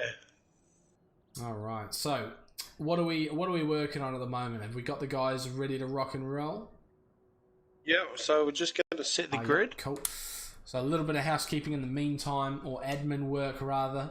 But shaping up to be a big one. So of course, D-Flow and Morgan Davies starting from the back, which should make for a very interesting race. So of course, Morgan missed his race last week. It was a late withdrawal. And D-Flow, for what reason is D-Flow starting from the back of this one? I think D-Flow was a late withdrawal from round 3. Okay. Right, so he raced last weekend? No. No. Okay, yeah. It might have been a late withdrawal for last weekend. I can't definitively give you an answer for that. I'm sorry. I remember there was a conversation about the position to be taken, but in terms of positions in any case, V8 taking pole position by nearly 1/10 of a second, completely unassisted of course. Fantastic work from him. So he put it all on the line for that fastest lap right at the end. Set a good representative lap time early, and then he was cutting it fine right at the end. He only had one more chance to set that time, but he would have been in the best car on the freshest tyres with the least fuel on board. So he played it right, and he managed to get the lap together, which is what you need to do in that situation, and got himself on pole. So he'll be absolutely stoked with that one. Yeah, absolutely. Special mention to Barry in the Obsession car as well. He's coming off P6, and Jimmy Superfly, who was actually supposed to miss the race tonight, but at the last minute plans changed, and he's in the car, and he will be starting from P7 Nice in stuff. the Death Grip Racing car. Speaking of the Death Grip Racing crew, I've just run down here to Aussie Hampton. I'm completely out of breath, and there's a lot of beer flying around as well. Excalibur, of course, is just sipping in a glass of Perenocious Weed, which is his favourite craft beer. But yeah, it's just champagne. There's beer everywhere. Of course, the Death Grip guys are sort of just trying to separate themselves from the Aussie Hampton crew, because they've still got 2 runners tonight, whereas Aussie Hampton are just letting it all out after Mosk's fantastic result. And the check for driver of the day is sitting here, and it looks like it's already going to be cashed in on more beers. Yeah, very good. So 2 Death Grip cars still to go in this race, is it? That is correct. No, just the one, isn't it? No, because you've got the GOAT and you've got Jimmy Super. Oh, yeah, of so course. Just Gates they might have to turn their radios off, yeah. All right, let's go. All right, brilliant stuff. We'll head to the track now. We're about to kick off the Super Cup race for the evening. Porsche Super Cup, brought to you by Next Level Racing here at Spa-Francorchamps.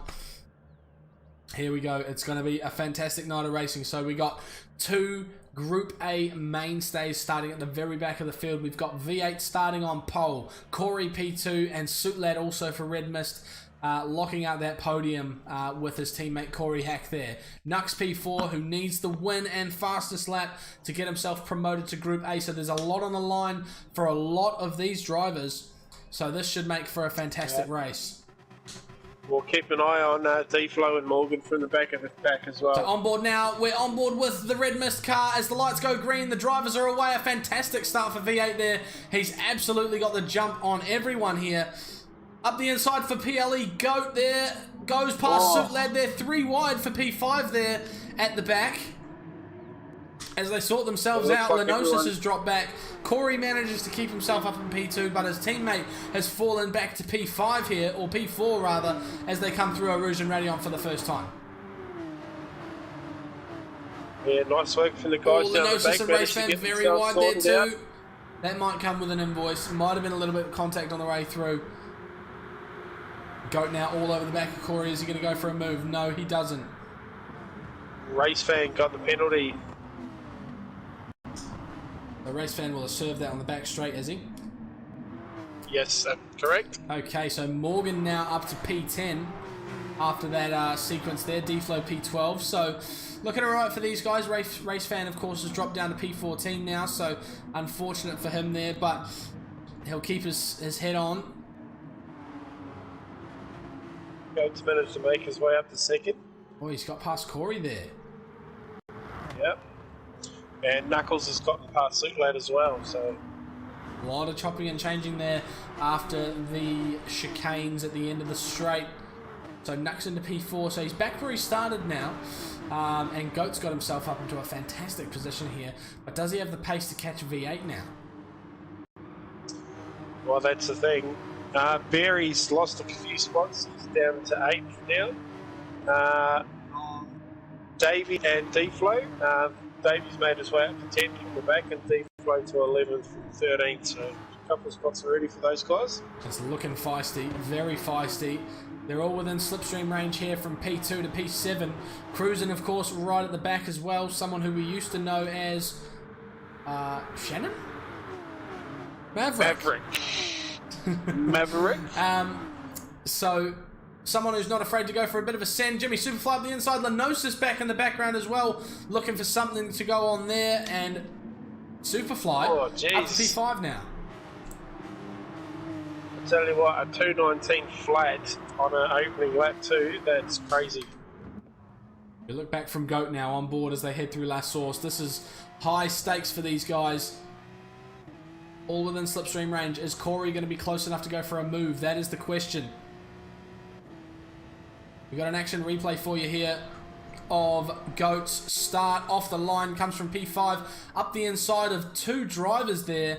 A fantastic start from Goat. Not much more you could really ask for. Gets himself into P3 there behind Corey Hack. As we look now, still remaining ahead of Corey. Corey can't quite catch him on this Kimmel straight here as they come into the chicane. What's that? That's 6 cars battling for second place, really, it's isn't a big, it? long train all the way back to P7 there, and there's some aggressive drivers in this pack. Morgan's trying to get through Barry. Then he gets the job done. So that takes him up to P8 now. D-Flow's having the look around. Look on board here as they came through well. the chicane. He went around the outside, or up the inside for the first one by the look of things, and held it all the way through. Fantastic overtake from Morgan there. So D-Flow trying to work his way through as well. Up to P11 now. Lenosis wide. Lenosis wide at Puon. And D-Flow slides through into P10. Easy position made there. Tyre watch for stickers. The only 2 guys on the track that are on softs at the moment are Mr. V8 in P1 and NASCAR, who is currently 13th, is on the softs as well. Everyone else is on mediums. Alright, so everyone kind of sticking to the same strategy here apart from V8. So a bit more of the same that we're used to seeing. So he's pulling out a bit of a gap. He's just got to pull out enough that he can get himself away from these guys so they can't catch him on their medium stint. Corey Hack is all over the goat here for second, sorry. And it looks like Superfly's having a look at fantastic move there. Nice and clean through the bus stop chicane. Really good stuff to see. As we look back now from Goat as they come to La Source for the 3rd time.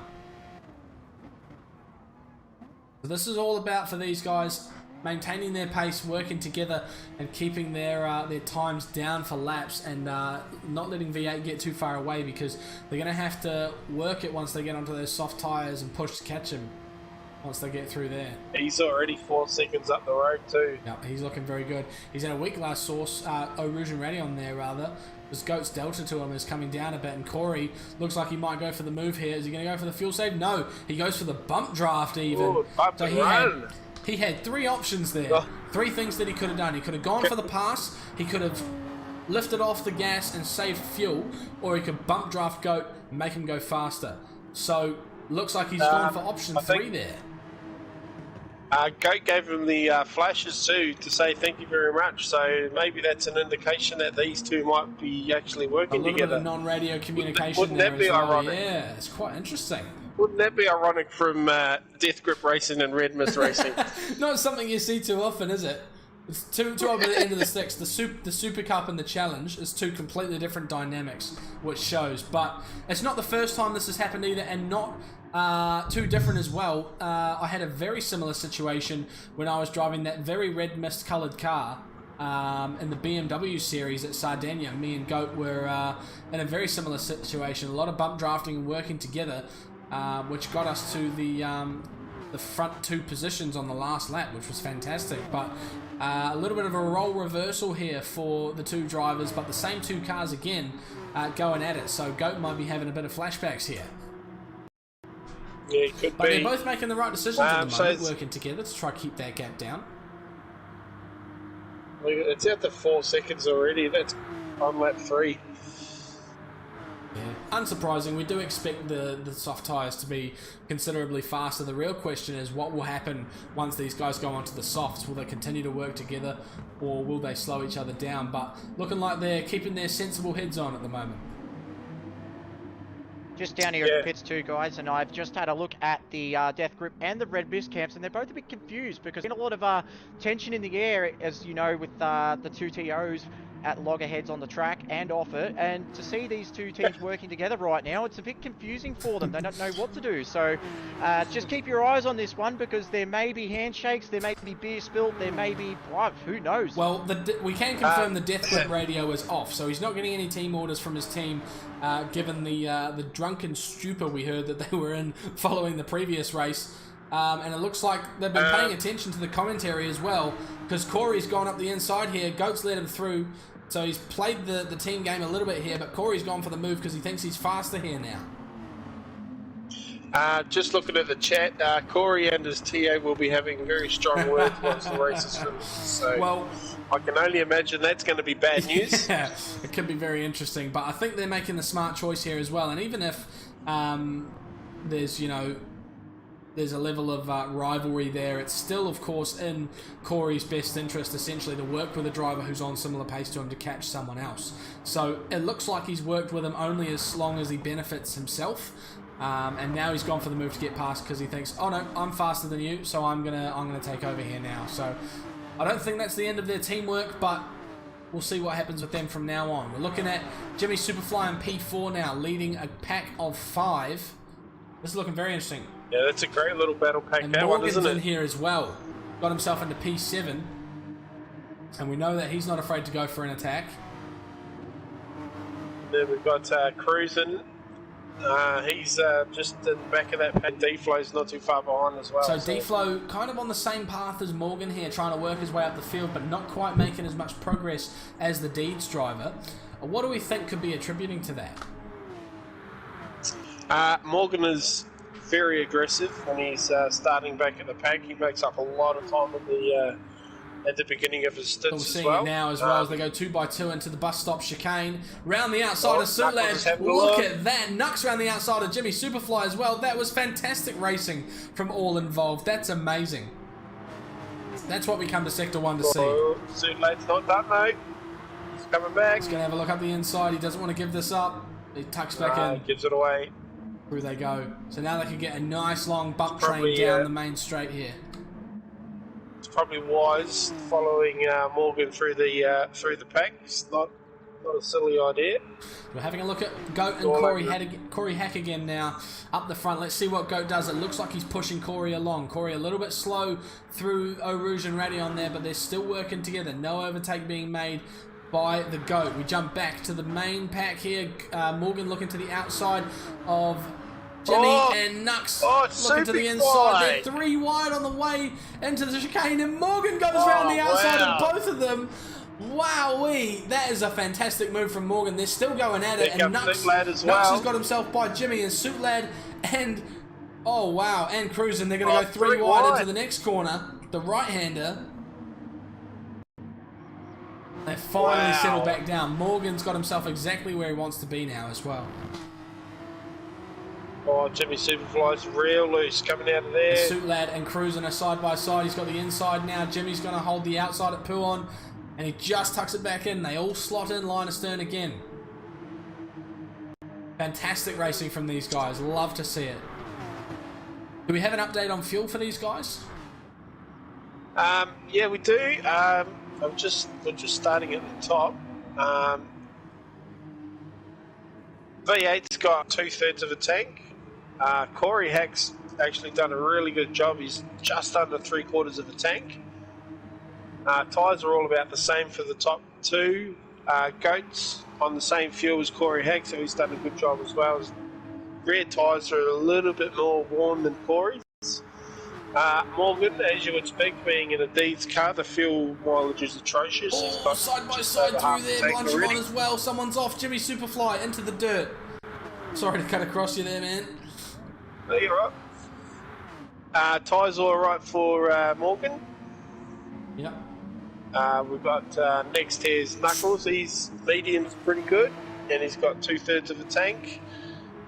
Same with Cruisin', same with Jimmy, same with Suitlad, same with D-Flow as well, and all the way down to 10th. Berries, fuel and tyres are pretty much the same. Bit of hip and shoulder off there for Suitlad's run wide there. Suitlad's bit. No, he's not run wide. He's actually been hip and shouldered off there. It looked like. So we might hear a little bit of Stewart pen clicking going on. As we look at these guys head through Rouge and Radion. So that's allowed Cruisin' to get away. Jimmy now leads this pack of 4, it looks like, following D-Flow, Suitlad, who's fallen down the pack, really unfortunately, and he looks like he's really had the battling under lock, and the pace is good in that Red Mist car, but he's just not had the good luck heading through. He's had cars come up the inside when he's just not been able to defend. Cars coming through, getting cutbacks and things like that, and it just hasn't worked out for him. But I think he could turn his fortunes around as this race goes on. He's looking like he's got some serious pace here. And it's his first time out too, so he hasn't raced these guys before. Of course, and it's a whole different kettle of fish Very, coming into very sector little, 1. so yeah, absolutely. So we'll look ahead now again to Corey and Goat. Goat, of course, who fell off the back of Corey and Suitlad in the qualifying session, but doing a really good job now of sticking in with Corey here. It looks like he's accepted that Corey's going to be faster for the meantime and is just working with him and not trying to overtake. But the gap now to V8, 5.8 seconds, 6 seconds just about. Do we think they're going to be close enough when they go onto their softs to catch him up? That's a lot. I mean, a fuel and tyre stop's roughly 13 or 14 seconds, so you could just about say V8's got half a pit stop, half a stop in front already. Oh, Goat's wide, Goat's loose on the way through. Is he going to lose touch with Corey here? That could be crucial for his race, I think. It looks like he's lost touch with that slipstream, and Morgan's coming as well. This is huge. Morgan could get by Goat, and he could potentially catch Corey as well. Morgan's Porsche is just drinking the BP Ultimate 98 like it's going out of fashion, as you could expect, being a Deeds car. He's got a great battle here, 9th through 12th. D-Flow's managed to get to the head of that pack. Alright, okay, so D-Flow making his way through. Hang on a second. 6th through to about 11th. Sorry. Yeah, so D-Flow's going to have to try work his way through this pack. It looks like Suitlad's got back by him again, which is great for him. Jimmy Superfly there, looking for a move on the car in front, cruising. Into Lake Com they go, up the inside for Jimmy Superfly. It's a great overtake, textbook stuff, not really a lot that Cruising could do, and he more or less just let it happen, and they stay together, and Jimmy now leads the way for this group. really close together though. Here comes D-Flow, looking at Suit Lad, gets it done. A little bit of hip and shoulder there, that's fine.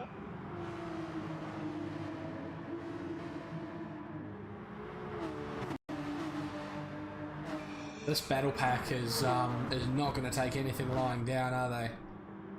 Oh, it's a bit wide there for Jimmy Superfly. He's off track now. And he lets Cruising back through, and that's going to open the door to D-Flow as well, who's made his way up this battle pack. He's a little bit deep into that corner. They're going to be three wide, but D-Flow makes it through. Suit Lad is, with the misfortune again, going to find himself on the outside and dropping back into P9 there. So really unfortunate of him. He's just wrong place, wrong time everywhere this race. So D-Flow now with a great opportunity on Cruising as well. Teammates as well here. The left rear on that Death Grip car, Jimmy Superflies, it's starting to look pretty sad now. So these guys are all on mediums, aren't they? Yes, they are correct. Superfly's just gone way wide. He's had the big shove from, I think it was Barry. Barry's come through a lot of positions there. Shove. Whoa, Jimmy Superfly's got loose and he's lost a ton of positions there. Suit Lad has to check up, and the two chill out cars invert positions as well on the way down the main straight. Poor Suit Lad, once again, wrong place, wrong time, loses time as well. Oh, that poor guy. Oh, he's having it. Fans in this as well. This battle pack's just getting bigger and bigger by the day. The only people not in this battle pack, the only one not in this battle pack is the Good Dog, and of course the 2 out, the 3 out, 4 out front. Yeah. Morgan's caught the goat too, big time. He's having a look. He's going to go straight through here. Goat's going to let this happen and just try latch onto him now, I think. Goat's a smart operator. He's very intelligent when it comes to strategy plays and thinking about overtakes and teamwork and things like that, which is why we've seen him working so well with Corey there. And I imagine he's just allowed that overtake to happen, facilitated it there for Morgan, and now he's just going to try stick with him for as long as he can.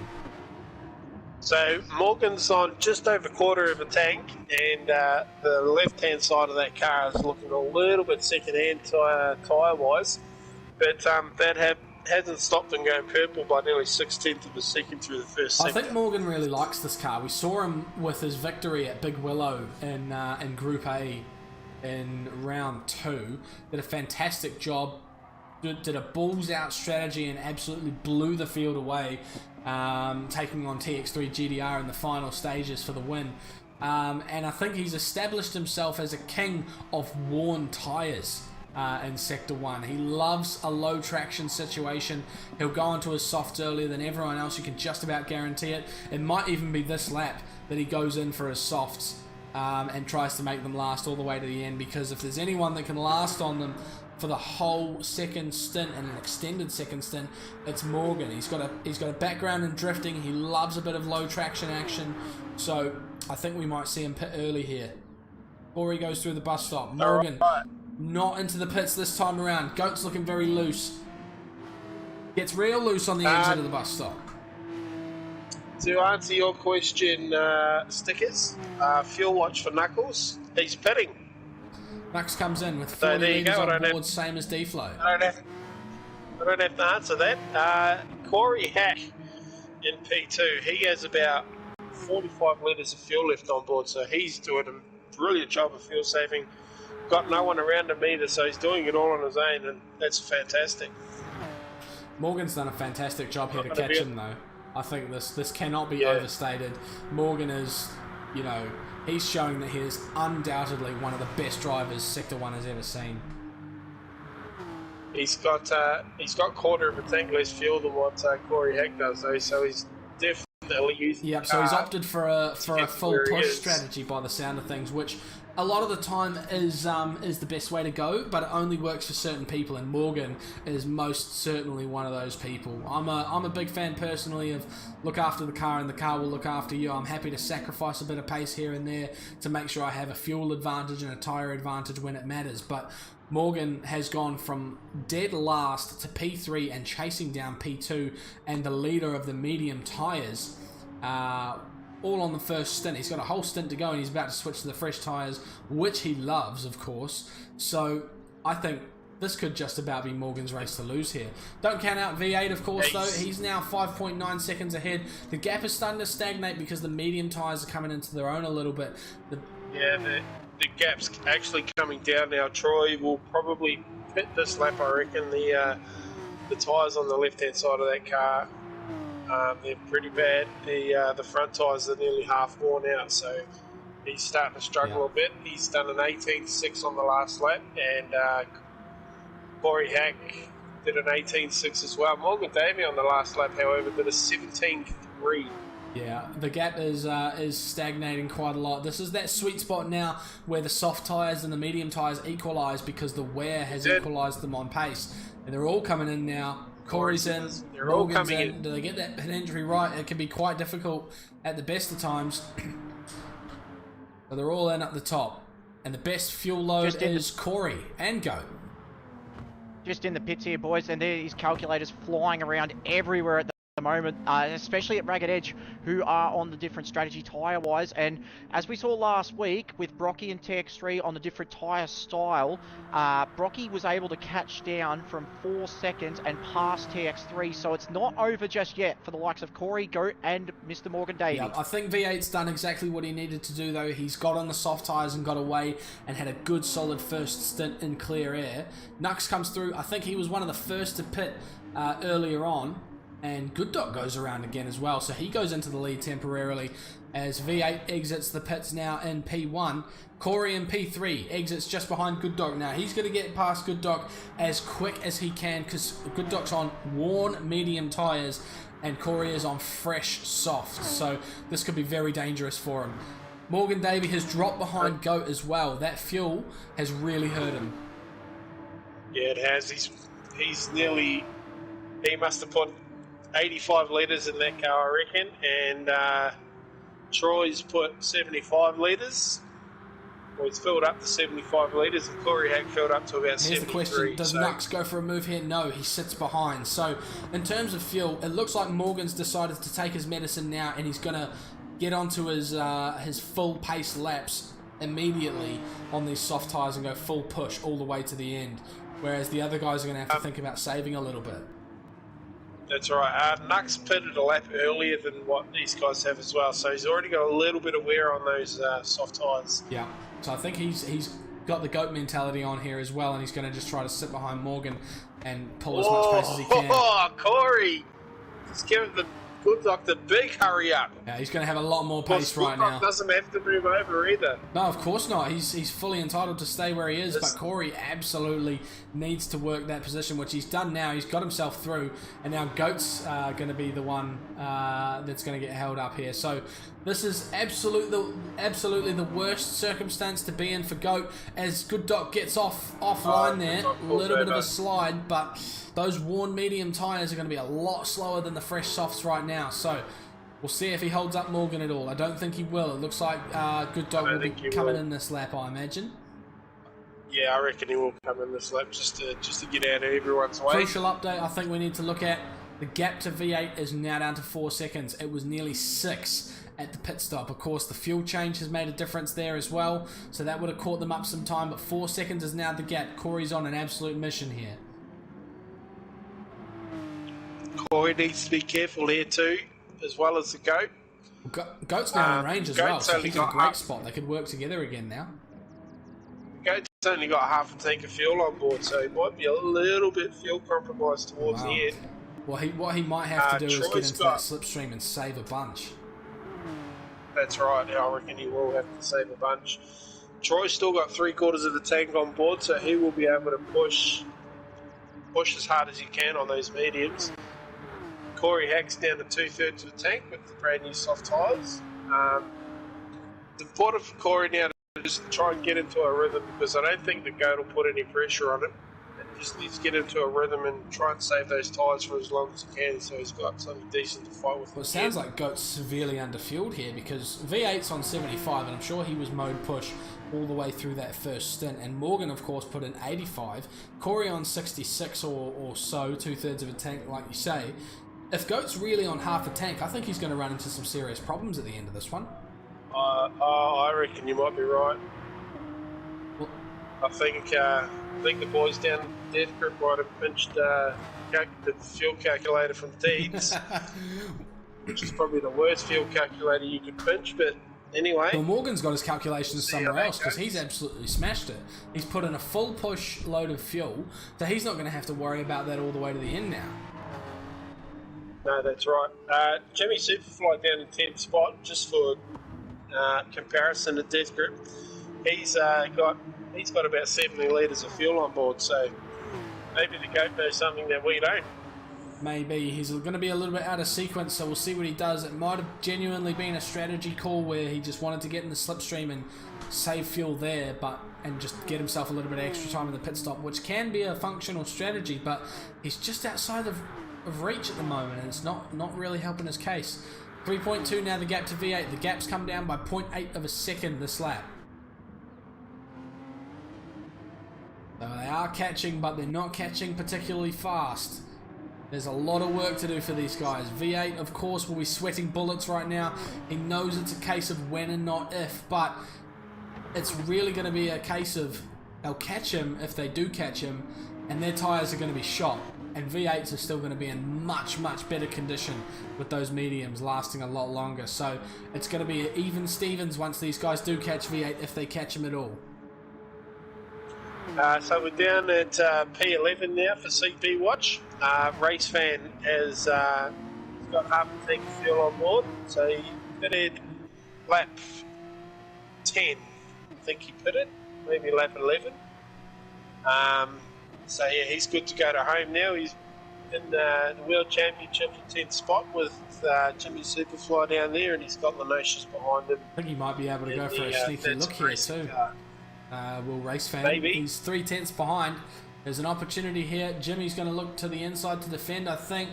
Race Fan, what's Race Fan going to do? He dives to the inside. Does he go too deep? He's gone too deep, and the cutback from Superfly goes flying as well. Bumped up on the bollards. The Super Mario action going on again, but that's dropped Race Fan back down to P11.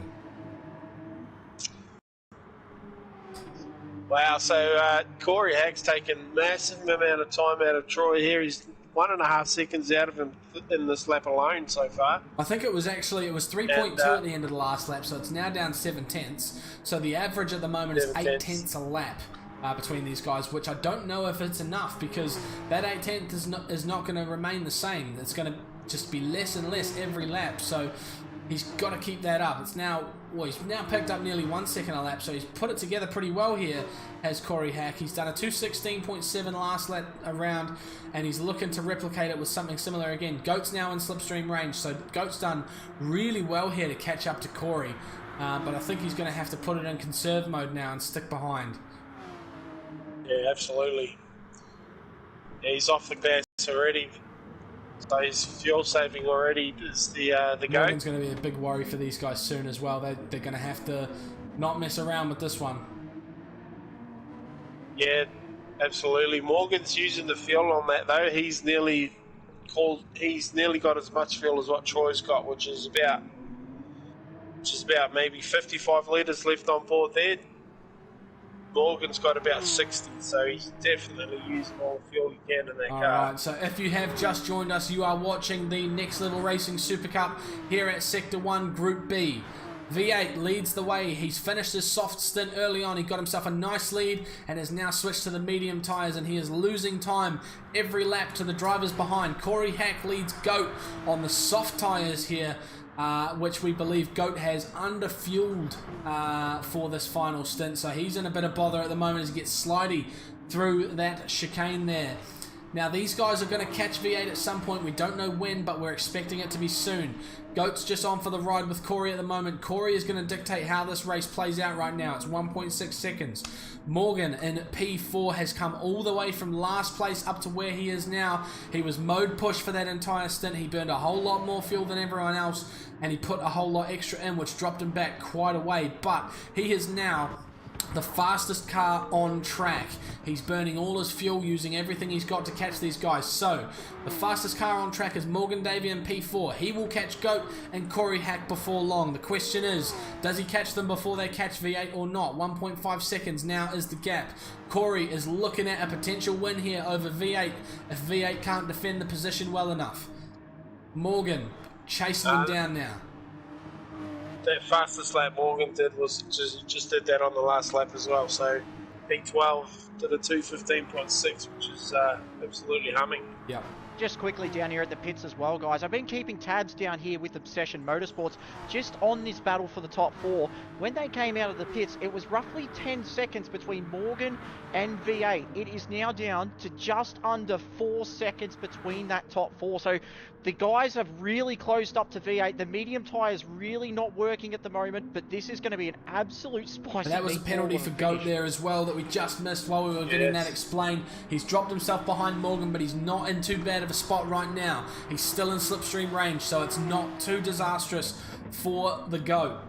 He sits behind Morgan. Morgan now only 1.8 seconds behind Corey. Corey now 1 second behind V8. It's a matter of when and not if. What can Corey do? 9 minutes on the clock. That's plenty of time left in this race. I think it could go anyone's way.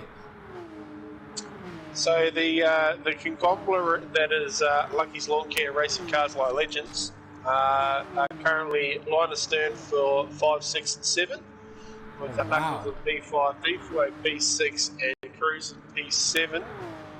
But he's got a rear mirror full of that beautiful bright coloured Tamar Cars entry for Obsession Motorsports. Oh, they're getting very aggressive with each other as well. The inside for Cruisin'. Cuts the nose off Berry's car. Cruisin's a pretty hard-nosed racer as well. He's not one to let anyone by. Absolutely not. Right, back up the front. We're watching Corey chase down V8. Not quite within slipstream range now, but as they come through Puon, the gap is down to less than 0.75, or it was temporarily. V8 gets a great exit there as they come into the Fugner chicane. And Morgan is followed so closely by Goat. This is fantastic. Goat's just hit quarter of the tank. Alright, and what are the others looking at? They're sitting around half. Yeah, just under half. They've got probably 40 litres, 45 litres in them. Well, if Goat had 50% when he started this this stint, and he's now on a quarter, he might be alright to get to the end because we split the race up into 10-minute segments. That's 1 quarter, and he pitted it about halfway, so he might just about be alright. Now, Corey is all over the back of V8. V8's going to go defensive here into the bus stop. You can feel it. He keeps it ahead for now. Corey needs to get past him as quick as he can because he cannot afford to let Morgan Davey have any free time here. Come up to La Source. Is he going to go for it here, or is he going to wait until they get onto the Camel Straight? Yeah, he needs a good run out of going up the hill onto the Camel Straight. I think that'll be the only way to get around it. A little bit conservative into La Source. Looking back now from V8's car. A nice tow here for Corey up the straight. Morgan Davies less than a second and a half behind. It's very close here now. Corey's best hope now is to get past V8 on this straight and pull away and hope that V8 holds up Morgan Davey when he does eventually catch him. He's getting closer. What does he do? V8 to the inside, goes defensive. Down the Camel Straight they come, towards Les Combes. Corey on the outside, V8 on the inside. He goes hard on the brakes on the way into the chicane. Corey goes round the outside, a little bit of contact, but he's through. Wow. What an overtake from the Red Mist driver on the Ragged Edge car there. The Ragged Edge car, of course, with a tyre disadvantage, but it's the move that had to be made, and now that has pulled Davey and Goat a little bit closer here, but Corey is in the position that he needs to be. Can he pull away from V8 now that he's on track in front of him? World Championship for 7th spot at the moment. Sees Barry battling with Cruisin' and Suitlad in the second of the Green Beacon cars. Nice little battle down here. Suitlad's still hovering P9 there. Oh, and here they'll come now. Morgan's around. Davey's on it. He's looking to the outside. What can Troy do? Nothing. He doesn't have an answer here. The Deeds car goes flying around the outside, and this is going to cause problems for Goat as well because that tow was really what was keeping him in it by the look of things. He looks to the inside. A little bit of contact with V8 there on the rear quarter. I don't know if he had enough of an overlap, but he stays alongside. Here we go. Through goes Goat on the soft tyre. V8's been forced to the outside. Oh no, that'll be.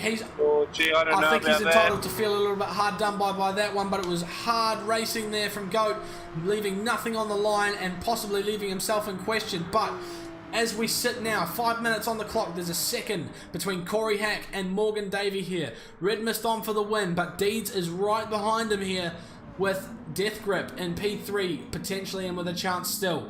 And of course, we can't count out V8 yet. Those medium tyres may be faster than the softs sooner than you think.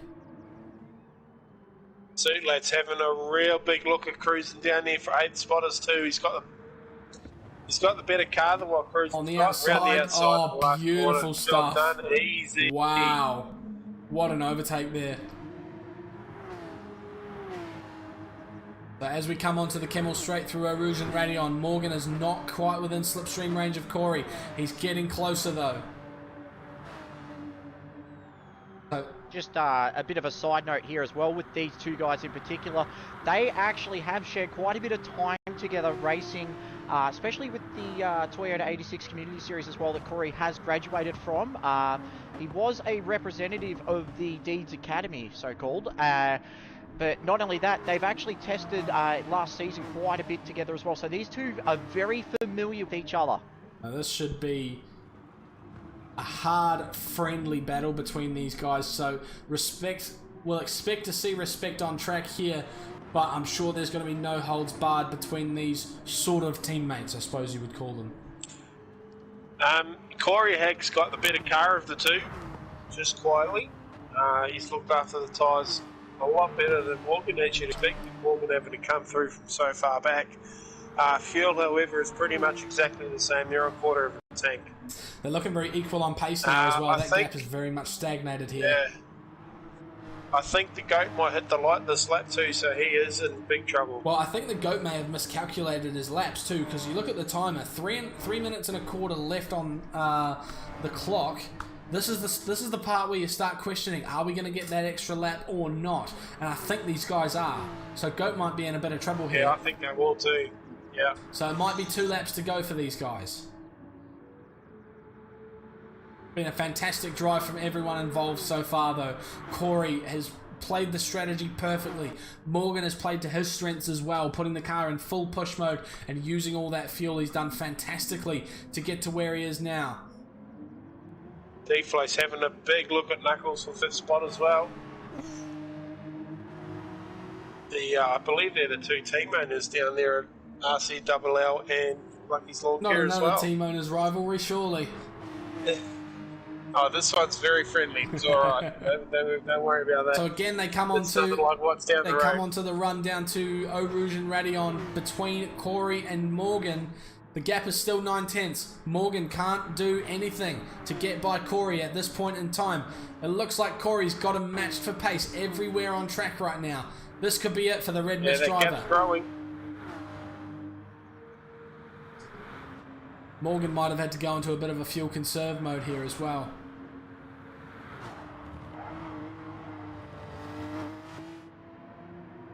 Through Laycom they go. The gap stagnating, 0.9, GOAT now 0.2, 2.4 behind Morgan. It looks like he's going to have to settle for P3 unless V8 has an answer for him in the final stages. I don't think he's got enough fuel to get around. I don't think he'll get around again unless he pulls the trim right out of that thing, so I think Troy might get him here. And this could be very interesting for the GOAT. He's losing a lot of time to Morgan, so I think he is in conserve mode here.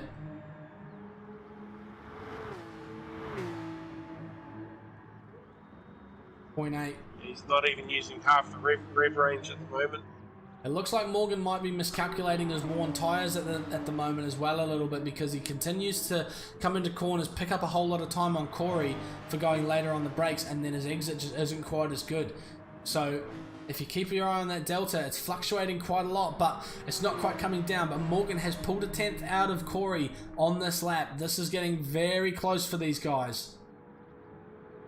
Yeah, the Frere in particular on that Deeds racing car is absolutely shot, and the rest of them aren't too far behind, but Corey Hack's definitely got the better tyre of the two. I'll be honest. No dramas for fuel. I'll be honest, I think worn out rear tyres on Morgan's car are not a disadvantage for him. No. It comes out of the bus stop chicane just out of slipstream reach. This must be so frustrating for the Deeds driver. He's just out of touch here. So Troy's managed to get around the goat. Yep. I think the goat's in serious trouble Yep, here. Goat's got a problem. Goat's seriously slowed up here, so Troy might have locked down P3 here now. 0.9 is the gap again. Morgan will be fuming behind that helmet visor there that he hasn't managed to capitalise. He goes wide through a Rouge Radion as well. That might be a penalty for the Deeds driver as well. That could be all said and done here. Suit Lad the first to cross the line. That's it. It's a penalty for Deeds.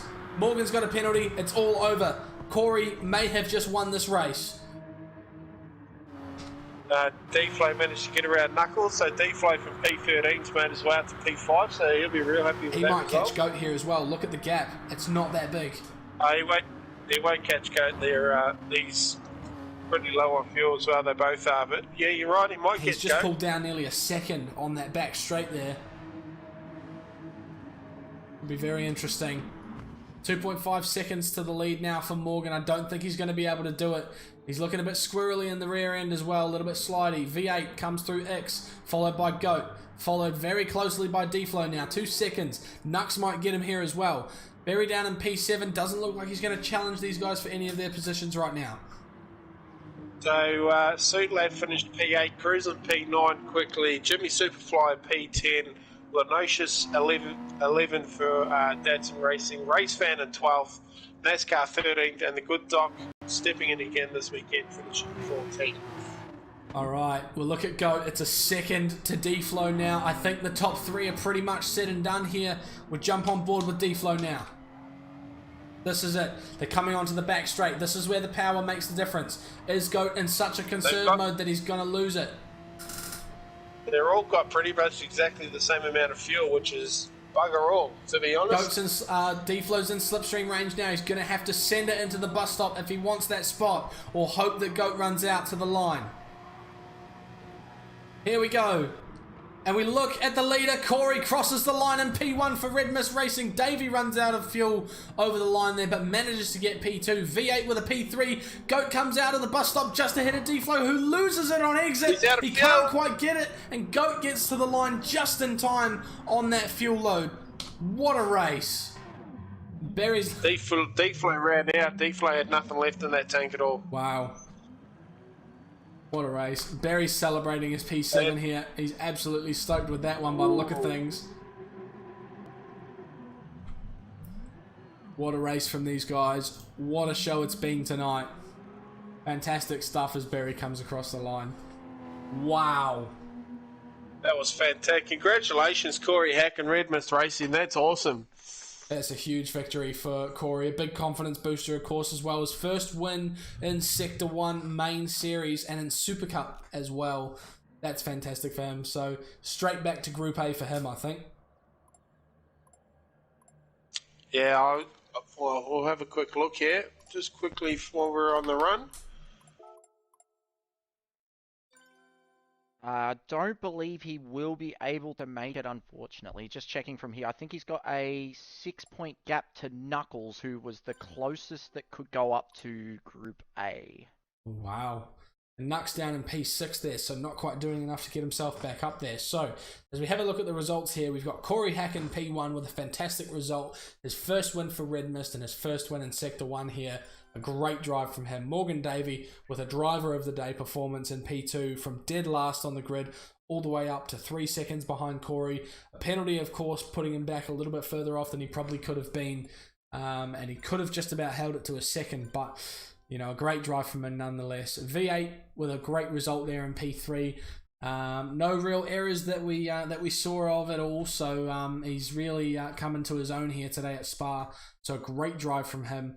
Gets himself onto the podium, which is probably something that he needed. Goat in P4 after running out of fuel there and miscalculating, manages to hold on ahead of D-Flow and Nux.